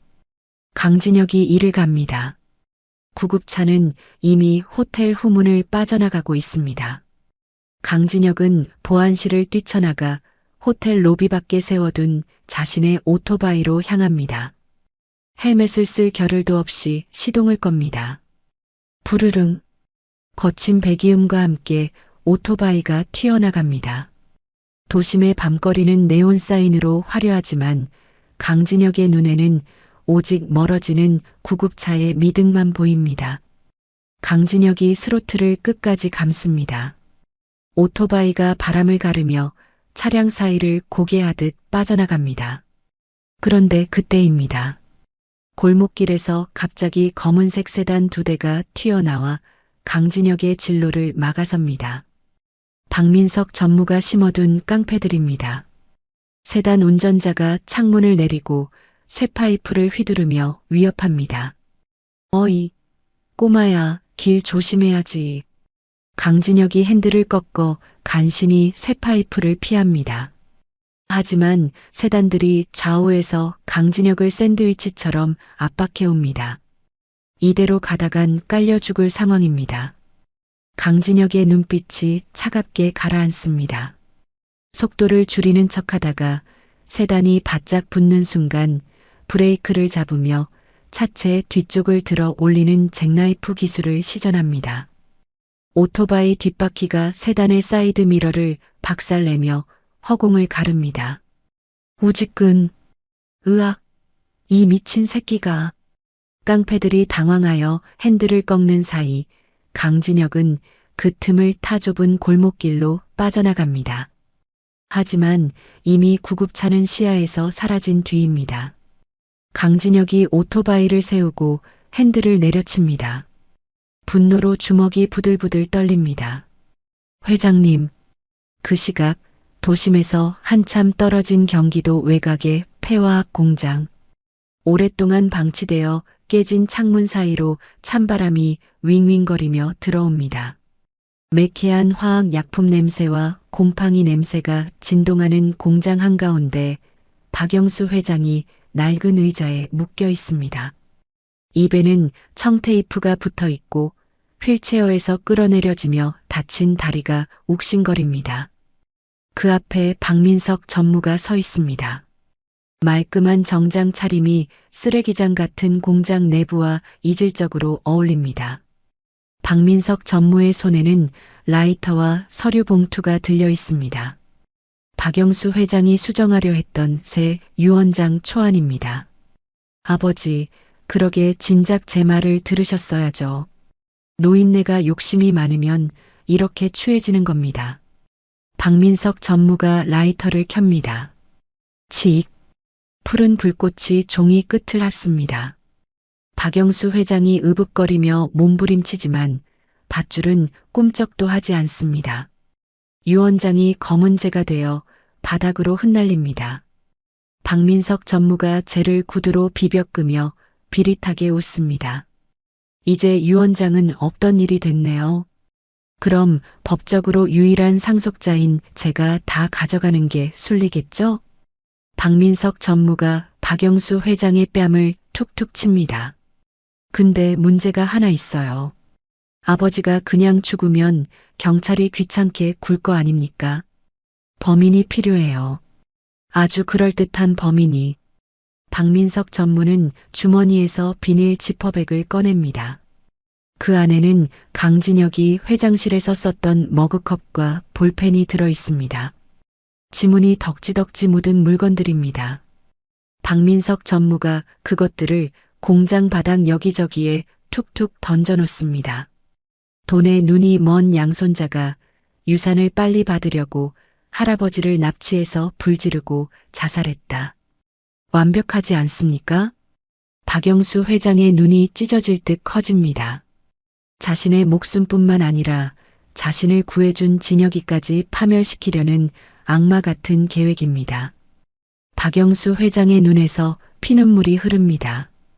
박민석 전무는 아랑곳하지 않고 휴대폰을 꺼내 스피커폰으로 전화를 겁니다. 신호음이 몇 번 가기도 전에 상대방이 받습니다. 전무님, 강진혁의 목소리입니다. 박민석 전무가 연기톤으로 목소리를 깔며 말합니다. 진혁군, 내 말 잘 듣게. 지금 자네 할아버지가 내 앞에 있어. 아주 위험한 상태야. 회장님을 건드리면 당신 죽여버릴 거야. 수화기 너머로 들려오는 살기 어린 목소리에 박민석 전무가 킬킬거립니다. 아이고 무서워라. 근데 어쩌지? 시간은 자네 편이 아닌데. 지금 서해안 국도변 폐화학 공장이야. 30분 주지. 그 안에 혼자 와. 박민석 전무가 박영수 회장의 머리채를 잡아 카메라에 비춥니다. 박영수 회장이 고개를 저으며 오지 말라고 눈빛을 보내지만 박민석 전무는 보란 듯이 회장의 옆에 휘발유통을 내려놓습니다. 경찰 부르면 바로 불 지른다. 와서 네 발로 불 속에 뛰어들면 회장은 살려주지. 효자 노릇 한번 제대로 해봐야지. 뚝. 전화가 끊어집니다. 강진혁은 휴대폰을 쥔 손에 핏줄이 터질 듯 솟아오릅니다. 함정입니다. 누가 봐도 뻔한 들어가면 죽는 불타는 덫입니다. 하지만 선택의 여지가 없습니다. 강진혁은 오토바이를 돌립니다. 목적지는 공장이 아닙니다. 자신의 홈그라운드 OK 손세차장입니다. 10분 후 세차장에 도착한 강진혁은 창고 문을 거칠게 엽니다. 먼지 쌓인 선반 위에는 할아버지가 물려준 낡은 공구함이 있습니다. 강진혁은 정장을 벗어던지고 두꺼운 가죽 라이딩 기어를 입습니다. 안에는 방검 조끼 대신 두꺼운 작업용 앞치마를 덧댑니다. 그리고 벽에 걸려있던 고압 세척기 노즐을 집어듭니다. 일반 노즐이 아닙니다. 강진혁이 수압을 높이기 위해 직접 쇠를 깎아 만든 묵직한 강철 덩어리입니다. 이것을 짧은 쇠파이프 끝에 용접해둔 세상에 하나뿐인 둔기입니다. 강진혁은 마지막으로 용접용 고글을 목에 겁니다. 거울 속에 비친 모습은 단정한 비서가 아닙니다. 지옥에서 돌아온 복수기의 모습입니다. 기다리세요, 회장님. 제가 갑니다. 다시 오토바이에 오른 강진혁은 엑셀을 끝까지 당깁니다. 폐공장을 향해 질주하는 오토바이의 엔진 소리가 맹수 울음소리처럼 밤 공기를 가릅니다. 폐화학 공장 주변. 박민석 전무가 고용한 용병업체 블랙 맘바대원 수십 명이 어둠 속에 매복해 있습니다. 공장 옥상에는 저격수가 스코프를 통해 진입로를 조준하고 있고 입구에는 자동 소총으로 무장한 용병들이 삼엄하게 경계를 서고 있습니다. 박민석 전무는 시계를 보며 초조하게 발을 구릅니다. 왜 안 와? 도망친 거 아니야?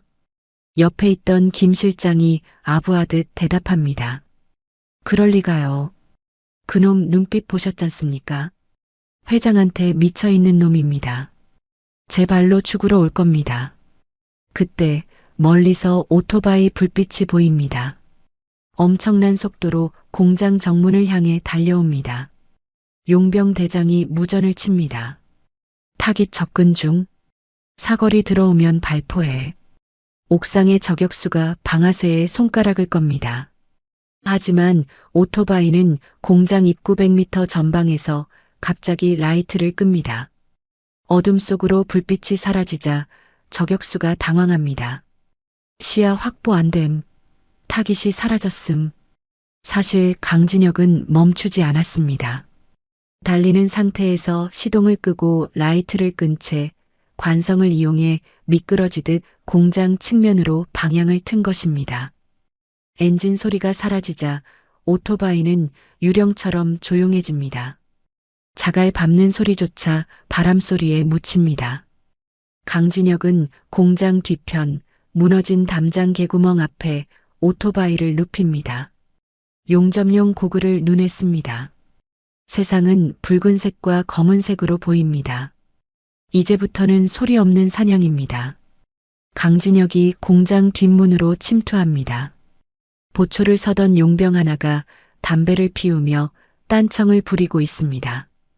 강진혁이 등 뒤로 소리 없이 다가갑니다. 손에 든 쇠몽둥이가 허공을 가릅니다. 퍽!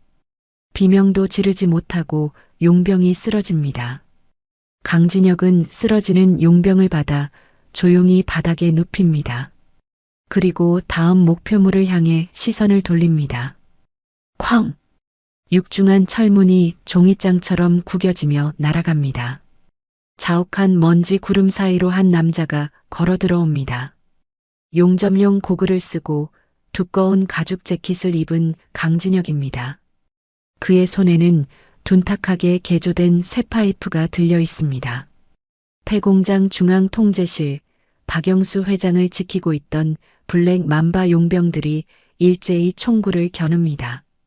10여 개의 레이저 포인터가 강진혁의 가슴팍에서 춤을 춥니다.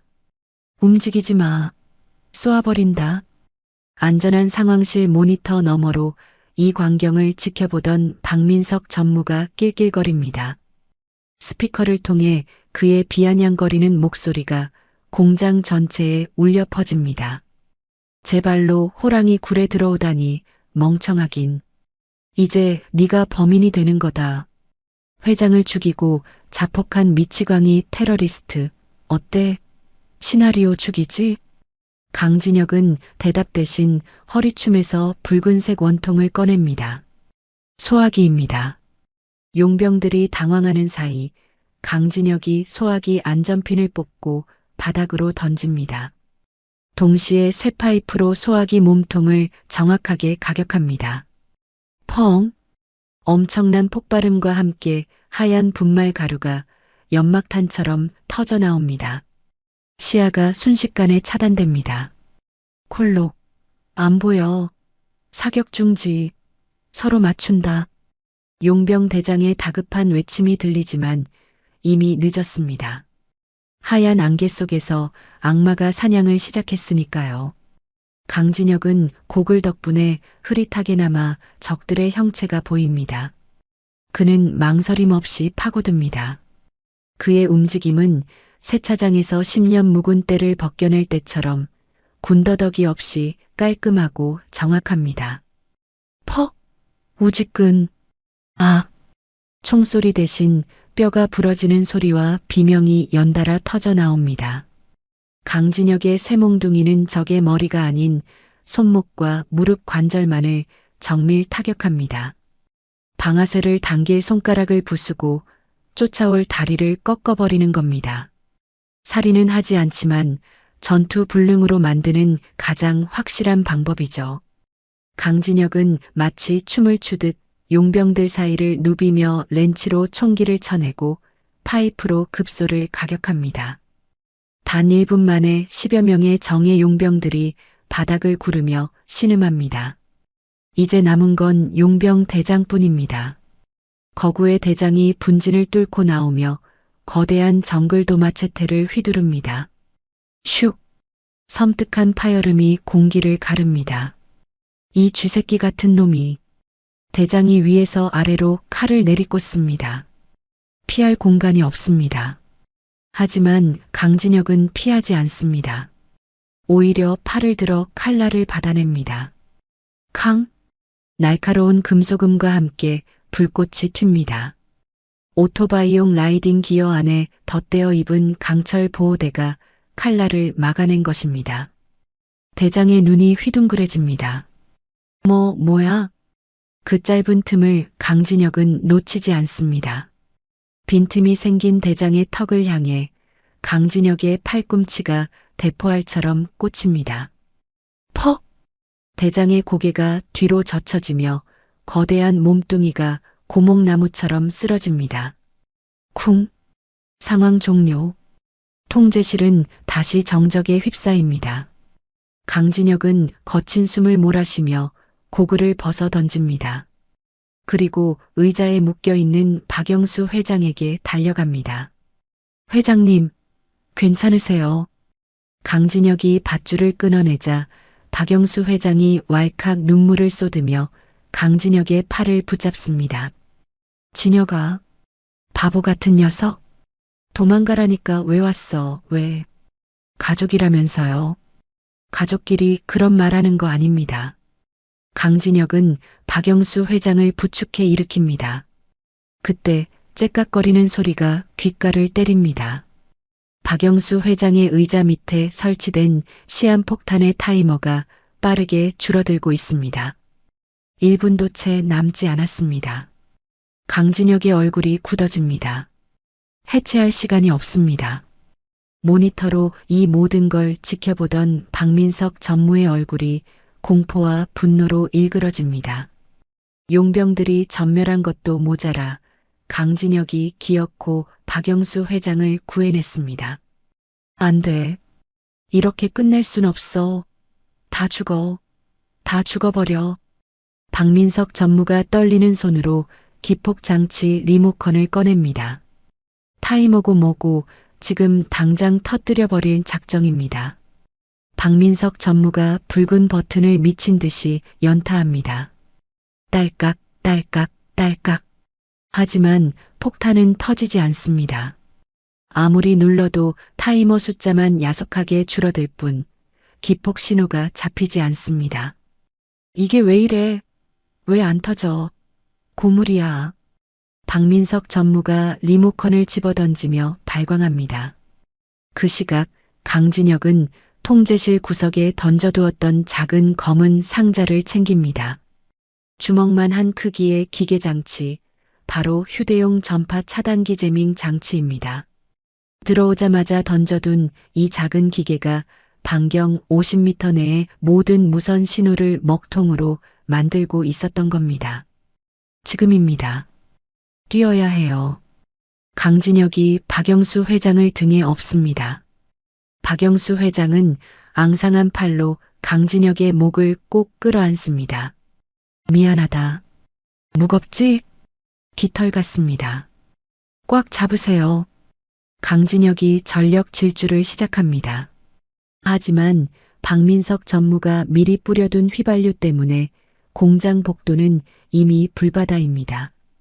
화마가 혀를 날름거리며 두 사람을 집어삼키려 합니다. 천장의 철골 구조물들이 열기를 이기지 못하고 비명 같은 소리를 내며 휘어집니다. 기기기 쿵. 불타는 자재들이 비오듯 쏟아집니다. 흑. 출구를 불과 몇 미터 앞두고 무너져 내린 천장의 굵은 철근이 강진혁의 오른쪽 종아리를 강타합니다. 살이 찢어지고 뼈가 울리는 고통이 전신을 덮칩니다. 강진혁의 다리가 휘청거리며 무릎이 꺾입니다. 박영수 회장이 비명을 지릅니다. 진혁아, 놔두고 가라. 너라도 살아야지. 하지만 강진혁은 이를 악물고 다시 일어섭니다. 입술을 얼마나 세게 깨물었는지 피가 주르륵 흐릅니다. 약속? 했잖아요. 끝까지 모신다고. 강진혁은 절뚝거리는 다리로 하지만 멈추지 않고 불길을 뚫고 나갑니다. 마지막 힘을 짜내 공장 밖으로 몸을 날립니다. 두 사람이 잔디밭을 구르는 순간 쾅! 거대한 폭발음과 함께 폐공장이 주저앉습니다. 시뻘건 불기둥이 밤하늘을 집어삼킬 듯 치솟습니다. 폭풍에 휘말려 날아온 파편들이 비처럼 쏟아집니다. 강진혁은 온몸으로 박영수 회장을 감싸 안아 파편을 막아냅니다. 먼지가 가라앉고 매캐한 연기 속에서 박영수 회장이 콜록거리며 고개를 듭니다. 진혁아, 괜찮냐? 눈 좀 떠봐라. 강진혁이 고통스러운 표정으로 눈을 뜹니다. 그의 시선이 어딘가를 향해 고정됩니다.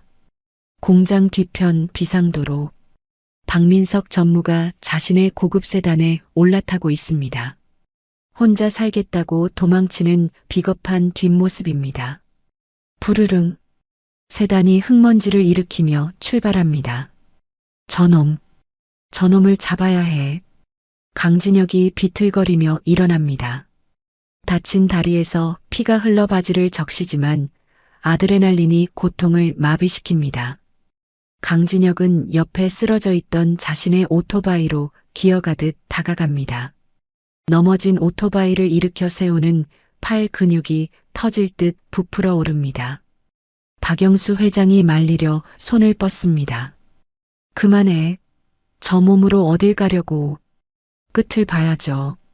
강진혁이 헬멧도 없이 오토바이에 올라탑니다. 시동을 걸자 엔진이 맹수처럼 포효합니다. 강진혁은 스로틀을 끝까지 감습니다. 오토바이가 총알처럼 튀어나갑니다. 박민석 전무는 룸미러로 뒤를 확인하며 안도의 한숨을 내쉽니다. 하하, 다 죽었어. 이제 증거는 없어. 내가 이겼다고. 그때였습니다. 쾅! 차 지붕 위로 무언가가 묵직하게 내려앉는 소리가 들립니다. 박민석 전무가 기겁하며 위를 쳐다봅니다. 선루프 너머로 공중으로 날아오른 오토바이가 보입니다. 아니, 오토바이 위에서 쇠몽둥이를 치켜든 강진혁의 눈과 마주칩니다. 그 눈은 사람의 눈이 아닙니다. 심판자의 눈입니다. 이런 미친, 쨍그랑. 강진혁의 쇠몽둥이가 앞유리를 박살내고 운전석을 덮칩니다. 유리 파편이 폭포수처럼 쏟아집니다. 박민석 전무가 비명을 지르며 핸들을 놓칩니다. 통제 불능이 된 차가 비틀거리다 가로등을 정면으로 들이받습니다. 쾅! 에어백이 터지고 보닛에서 연기가 피어오릅니다. 오토바이에서 뛰어내려 바닥을 구른 강진혁이 절뚝거리며 다가옵니다. 피투성이가 된 얼굴이지만 눈빛만은 형형하게 살아있습니다. 찌그러진 운전석 문을 뜯어내듯 엽니다. 박민석 전무가 코피를 흘리며 기어 나오려다 강진혁을 보고 뒷걸음질 칩니다. 살려줘. 돈 줄게. 얼마면 돼? 내 전 재산 다 줄게. 강진혁은 대답 대신 박민석 전무의 멱살을 잡아 끌어냅니다. 개처럼 질질 끌려 나온 박민석 전무가 바닥에 내동댕이 쳐집니다. 당신은 끝까지 돈 타령이군. 강진혁이 주먹을 높이 치켜듭니다. 박민석 전무가 두 손으로 얼굴을 가리며 웁니다. 잘못했어. 제발 때리지 마. 그때 멀리서 요란한 사이렌 소리가 들려옵니다. 붉고 푸른 경광등 불빛이 어둠을 가르며 다가옵니다. 수십 대의 경찰차가 현장을 포위합니다. 강진혁은 쥐고 있던 주먹을 천천히 내립니다. 때릴 가치조차 없다는 듯이요. 그는 멱살을 잡았던 손을 놓고 뒤따라온 경찰들을 향해 손짓합니다. 쓰레기 수거해 가세요. 경찰들이 달려들어 박민석 전무에게 수갑을 채웁니다. 일주일 후 대한민국을 뒤흔든 뉴스가 TV 화면을 가득 채우고 있습니다. 앵커의 목소리가 병실의 정적을 깨고 울려 퍼집니다. 속보입니다. 태상그룹 박민석 전무와 그 일당이 살인 미수 및 테러 방지법 위반 혐의로 전원 구속되었습니다. 검찰은 현장에서 확보된 차량 블랙박스와 녹취록을 통해 혐의를 입증했다고 밝혔습니다. 특히 친아버지를 살해하고 죄를 뒤집어 씌우려 했던 패륜적인 계획이 드러나며 국민들의 공분을 사고 있습니다. 화면에는 푸른색 수의를 입고 고개를 푹 숙인 채 호성차에 오르는 박민석 전무의 모습이 나옵니다. 평소에 거만하던 표정은 온데간데 없고 초라하고 비굴한 범죄자의 모습뿐입니다. 박영수 회장은 리모컨을 들어 TV를 꺼버립니다. 더 이상 저 얼굴을 보고 싶지 않다는 듯 미련 없이 화면을 외면합니다. 침대 위에서 얕은 신음소리가 들립니다. 박영수 회장이 화들짝 놀라 몸을 일으킵니다. 오른쪽 다리에 두꺼운 깁스를 한 강진혁이 천천히 눈을 뜹니다. 하얀 천장, 소독약 냄새, 그리고 걱정스러운 표정으로 자신을 내려다보는 노인의 얼굴. 강진혁은 자신이 살아있음을 실감합니다. 박영수 회장이 떨리는 손으로 강진혁의 손을 두 손으로 감싸줍니다. 진혁아, 정신이 드느냐? 나다 알아보겠어? 강진혁이 마른 입술을 달싹이며 미소 짓습니다. 회장님, 무사하셨군요. 박영수 회장의 눈에서 참았던 눈물이 왈칵 쏟아집니다. 눈물이 주름진 뺨을 타고 흘러 강진혁의 손등을 적십니다. 박영수 회장은 어린아이처럼 흐느끼며 말합니다. 그래, 무사하다. 내 덕분에 살았어. 그 불길 속에서 네가 나를 업고 뛰지 않았다면 난 이미 준뼈가 되었을 게다. 박영수 회장은 강진혁의 손을 자신의 얼굴에 가져다 댑니다. 거칠고 투박하지만 세상에서 가장 따뜻한 손입니다. 미안하다. 그리고 고맙다. 너는 내 생명의 은인이다. 아니, 이제 너는 내 하나뿐인 가족이다. 강진혁은 박영수 회장의 진심 어린 고백에 가슴 한구석이 묵직해짐을 느낍니다. 고아로 자라며 평생 느껴보지 못한 아버지의 온기가 전해져 옵니다. 강진혁이 힘을 주어 맞잡은 손을 꽉 쥡니다. 저도 회장님이 무사하셔서 다행입니다. 정말 다행입니다. 그때였습니다. 드르륵, 쾅. 병실 문이 요란하게 열리며 시끌벅적한 목소리가 들이닥칩니다. 아이고, 우리 영웅님 깨어나셨어? 오 반장이 양손 가득 거대한 과일 바구니를 들고 들어옵니다. 그 뒤로 세차장 직원들이 줄줄이 따라 들어옵니다.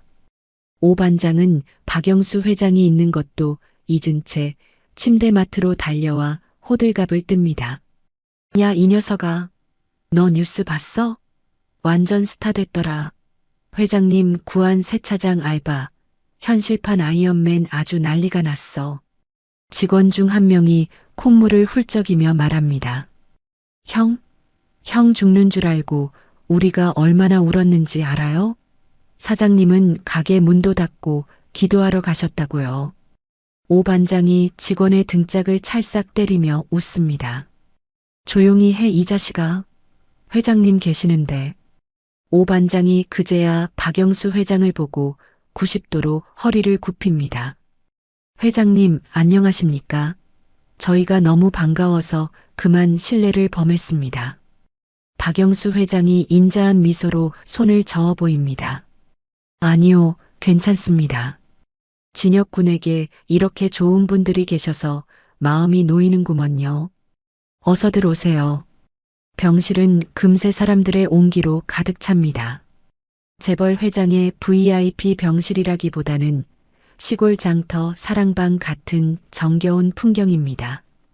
강진혁은 그 소란스러움 속에서 비로소 평화로운 일상으로 돌아왔음을 느낍니다. 계절이 바뀌어 낙엽이 지고 첫눈이 내릴 무렵입니다. 법원 가정법원 앞 말끔한 정장을 입은 강진혁과 박영수 회장이 걸어 나옵니다. 강진혁의 손에는 서류 봉투가 들려 있습니다. 입양허가 결정문. 이제 강진혁은 법적으로 박영수 회장의 아들이자 태상그룹의 유일한 상속자가 되었습니다. 박영수 회장이 강진혁의 어깨를 두드리며 말합니다. 이제 진짜 내 아들이구나. 호적의 잉크도 안 말랐으니 도망갈 생각 마라. 네, 평생 모시겠습니다. 강진혁의 신분만 바뀐 것이 아닙니다. 박영수 회장의 전폭적인 지원 아래 강진혁은 미뤄뒀던 학업을 다시 시작했습니다. 그의 천재성은 학계에서도 금방 두각을 나타냈습니다. 태상그룹 내에 신설된 미래기술연구소, 그곳의 최연소 수석 연구원이 바로 강진혁입니다. 강진혁은 낮에는 로봇공학을 연구하고 밤에는 박영수 회장에게 경영 수업을 받으며 하루를 48시간처럼 씁니다. 박영수 회장은 전문 경영인을 영입해 경영 일선에서 한 발 물러났습니다. 하지만 중요한 결정은 반드시 강진혁과 상의합니다. 회사의 이익보다 사람을 먼저 생각하는 강진혁의 철학이 태상그룹을 조금씩 하지만 확실하게 변화시키고 있기 때문입니다. 어느 화창한 주말 오후 경기도의 한 공원 묘지, 강진혁과 박영수 회장이 나란히 서 있습니다. 비석에는 강철수라는 이름이 새겨져 있습니다. 강진혁의 친할아버지 묘소입니다. 박영수 회장이 직접 준비한 최고급 술을 비석 앞에 따릅니다. 졸졸졸 술이 잔을 채우는 소리가 고요한 묘역에 울립니다. 박영수 회장이 비석을 향해 정중하게 고개를 숙입니다. 어르신, 처음 뵙습니다. 박영수라고 합니다. 어르신께서 훌륭하게 키워주신 손자, 제가 염치불구하고 아들로 삼았습니다. 바람이 불어와 박영수 회장의 머리카락을 흐트립니다. 마치 대답이라도 하는 듯합니다. 걱정 마십시오. 제 목숨보다 귀하게 여기고 평생 사랑으로 키우겠습니다. 하늘에서 지켜봐 주십시오. 강진혁도 할아버지의 사진을 어루만지며 속삭입니다. 할아버지, 저 가족 생겼어요. 이제 외롭지 않아요. 할아버지 말씀대로 제 힘으로 소중한 사람을 지켰어요. 잘했죠? 사진 속 할아버지가 무뚝뚝하지만 따뜻하게 웃고 있는 것 같습니다. 두 사람은 한참 동안 묘소 앞에 머물며 과거와 현재 그리고 미래를 잇는 대화를 나눕니다. 한편 차가운 쇠창살 안 서울 구치소 독방에 수감된 박민석 전무는 초췌한 몰골로 벽을 보고 앉아 있습니다. 면회는 모두 거절당했습니다. 변호사들조차 승산이 없다며 등을 돌렸습니다. 태상그룹이라는 거대한 배경이 사라지자 그는 아무것도 아닌 존재가 되었습니다. 좁은 창문으로 들어오는 한 줌의 햇빛만이 그의 유일한 벗입니다.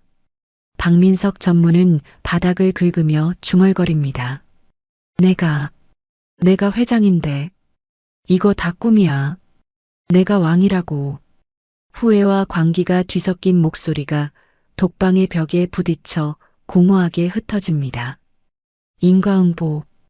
그가 뿌린 악의 씨앗은 결국 그를 가두는 감옥이 되었습니다. 다시 주말이 돌아왔습니다. 강진혁은 최고급 세단을 타고 OK 손세차장에 도착합니다. 하지만 차에서 내리는 그의 복장은 연구원 가운도 명품 정장도 아닙니다. 기름때가 묻은 익숙한 회색 작업복입니다. 오 반장이 호스를 들고 있다가 반색하며 뛰어옵니다. 어이구, 우리 연구원님 오셨는가? 주말에는 좀 쉬라니까 또 왔어? 몸 좀 풀어야죠. 그리고 반장님 허리 안 좋으시잖아요.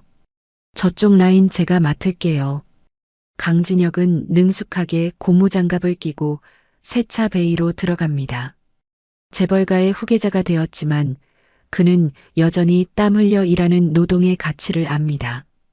고압수가 뿜어져 나오고 거품 소리 바쁘게 움직입니다. 강진혁의 이마에 땀방울이 맺혀 흐릅니다. 그 모습을 휴게실 창가에 앉은 박영수 회장이 흐뭇하게 바라봅니다. 자신의 아들이지만 참으로 존경스러운 청년입니다. 해가 뉘엿뉘엿 질 무렵 세차장의 일과가 끝납니다. 강진혁은 말끔하게 씻고 다시 단정한 모습으로 돌아옵니다. 그는 세차장 한쪽에 주차된 검은색 세단으로 걸어갑니다. 박영수 회장이 기다리고 있는 차입니다. 강진혁이 뒷좌석 문을 여는 대신 운전석 문을 엽니다. 박영수 회장은 조수석에 앉아 안전벨트를 매고 있습니다. 이제는 기사도 수행원도 필요 없습니다. 두 사람만의 드라이브가 가장 행복한 시간이니까요. 강진혁이 운전석에 앉아 시동을 겁니다. 부드러운 엔진음이 두 사람을 감쌉니다. 박영수 회장이 환하게 웃으며 묻습니다. 오늘은 어디로 갈까, 진혁아? 강진혁이 룸미러를 통해 박영수 회장의 눈을 마주 봅니다. 그 눈빛에는 깊은 신뢰와 사랑이 담겨 있습니다. 강진혁이 미소 지으며 대답합니다. 세상에서 가장 다정한 목소리입니다. 어디든 안전하게 모시겠습니다, 할아버지. 차가 미끄러지듯 세차장을 빠져나갑니다. 붉게 물든 노을 속으로 새로운 가족을 태운 차가 힘차게 달려나갑니다. 그들의 앞길은 이제 고장난 브레이크도 폭탄도 없는 탄탄대로일 것입니다. 여러분, 오늘 들려드린 이야기 어떠셨나요? 피 한 방울 섞이지 않았지만 그 누구보다 진한 가족의 정을 나눈 진혁이와 회장님의 모습이 가슴 뭉클한 감동을 전해주었는데요.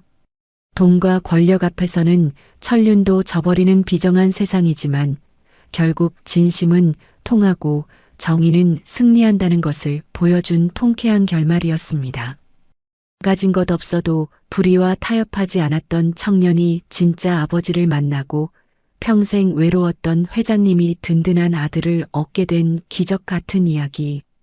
어쩌면 진정한 가족이란 핏줄로 정해지는 것이 아니라 서로를 위하는 마음의 깊이로 결정되는 것일지도 모르겠습니다. 오늘 이야기가 여러분의 지친 마음에 시원한 사이다와 따뜻한 위로가 되었기를 바랍니다. 진혁이가 회장님을 지켜냈듯 여러분의 삶에도 든든한 방패 같은 행운이 늘 함께하기를 진심으로 기원하겠습니다. 이야기를 끝까지 들어주신 분이 계시다면 잘 들었다고 댓글 하나만 남겨주세요. 감사합니다.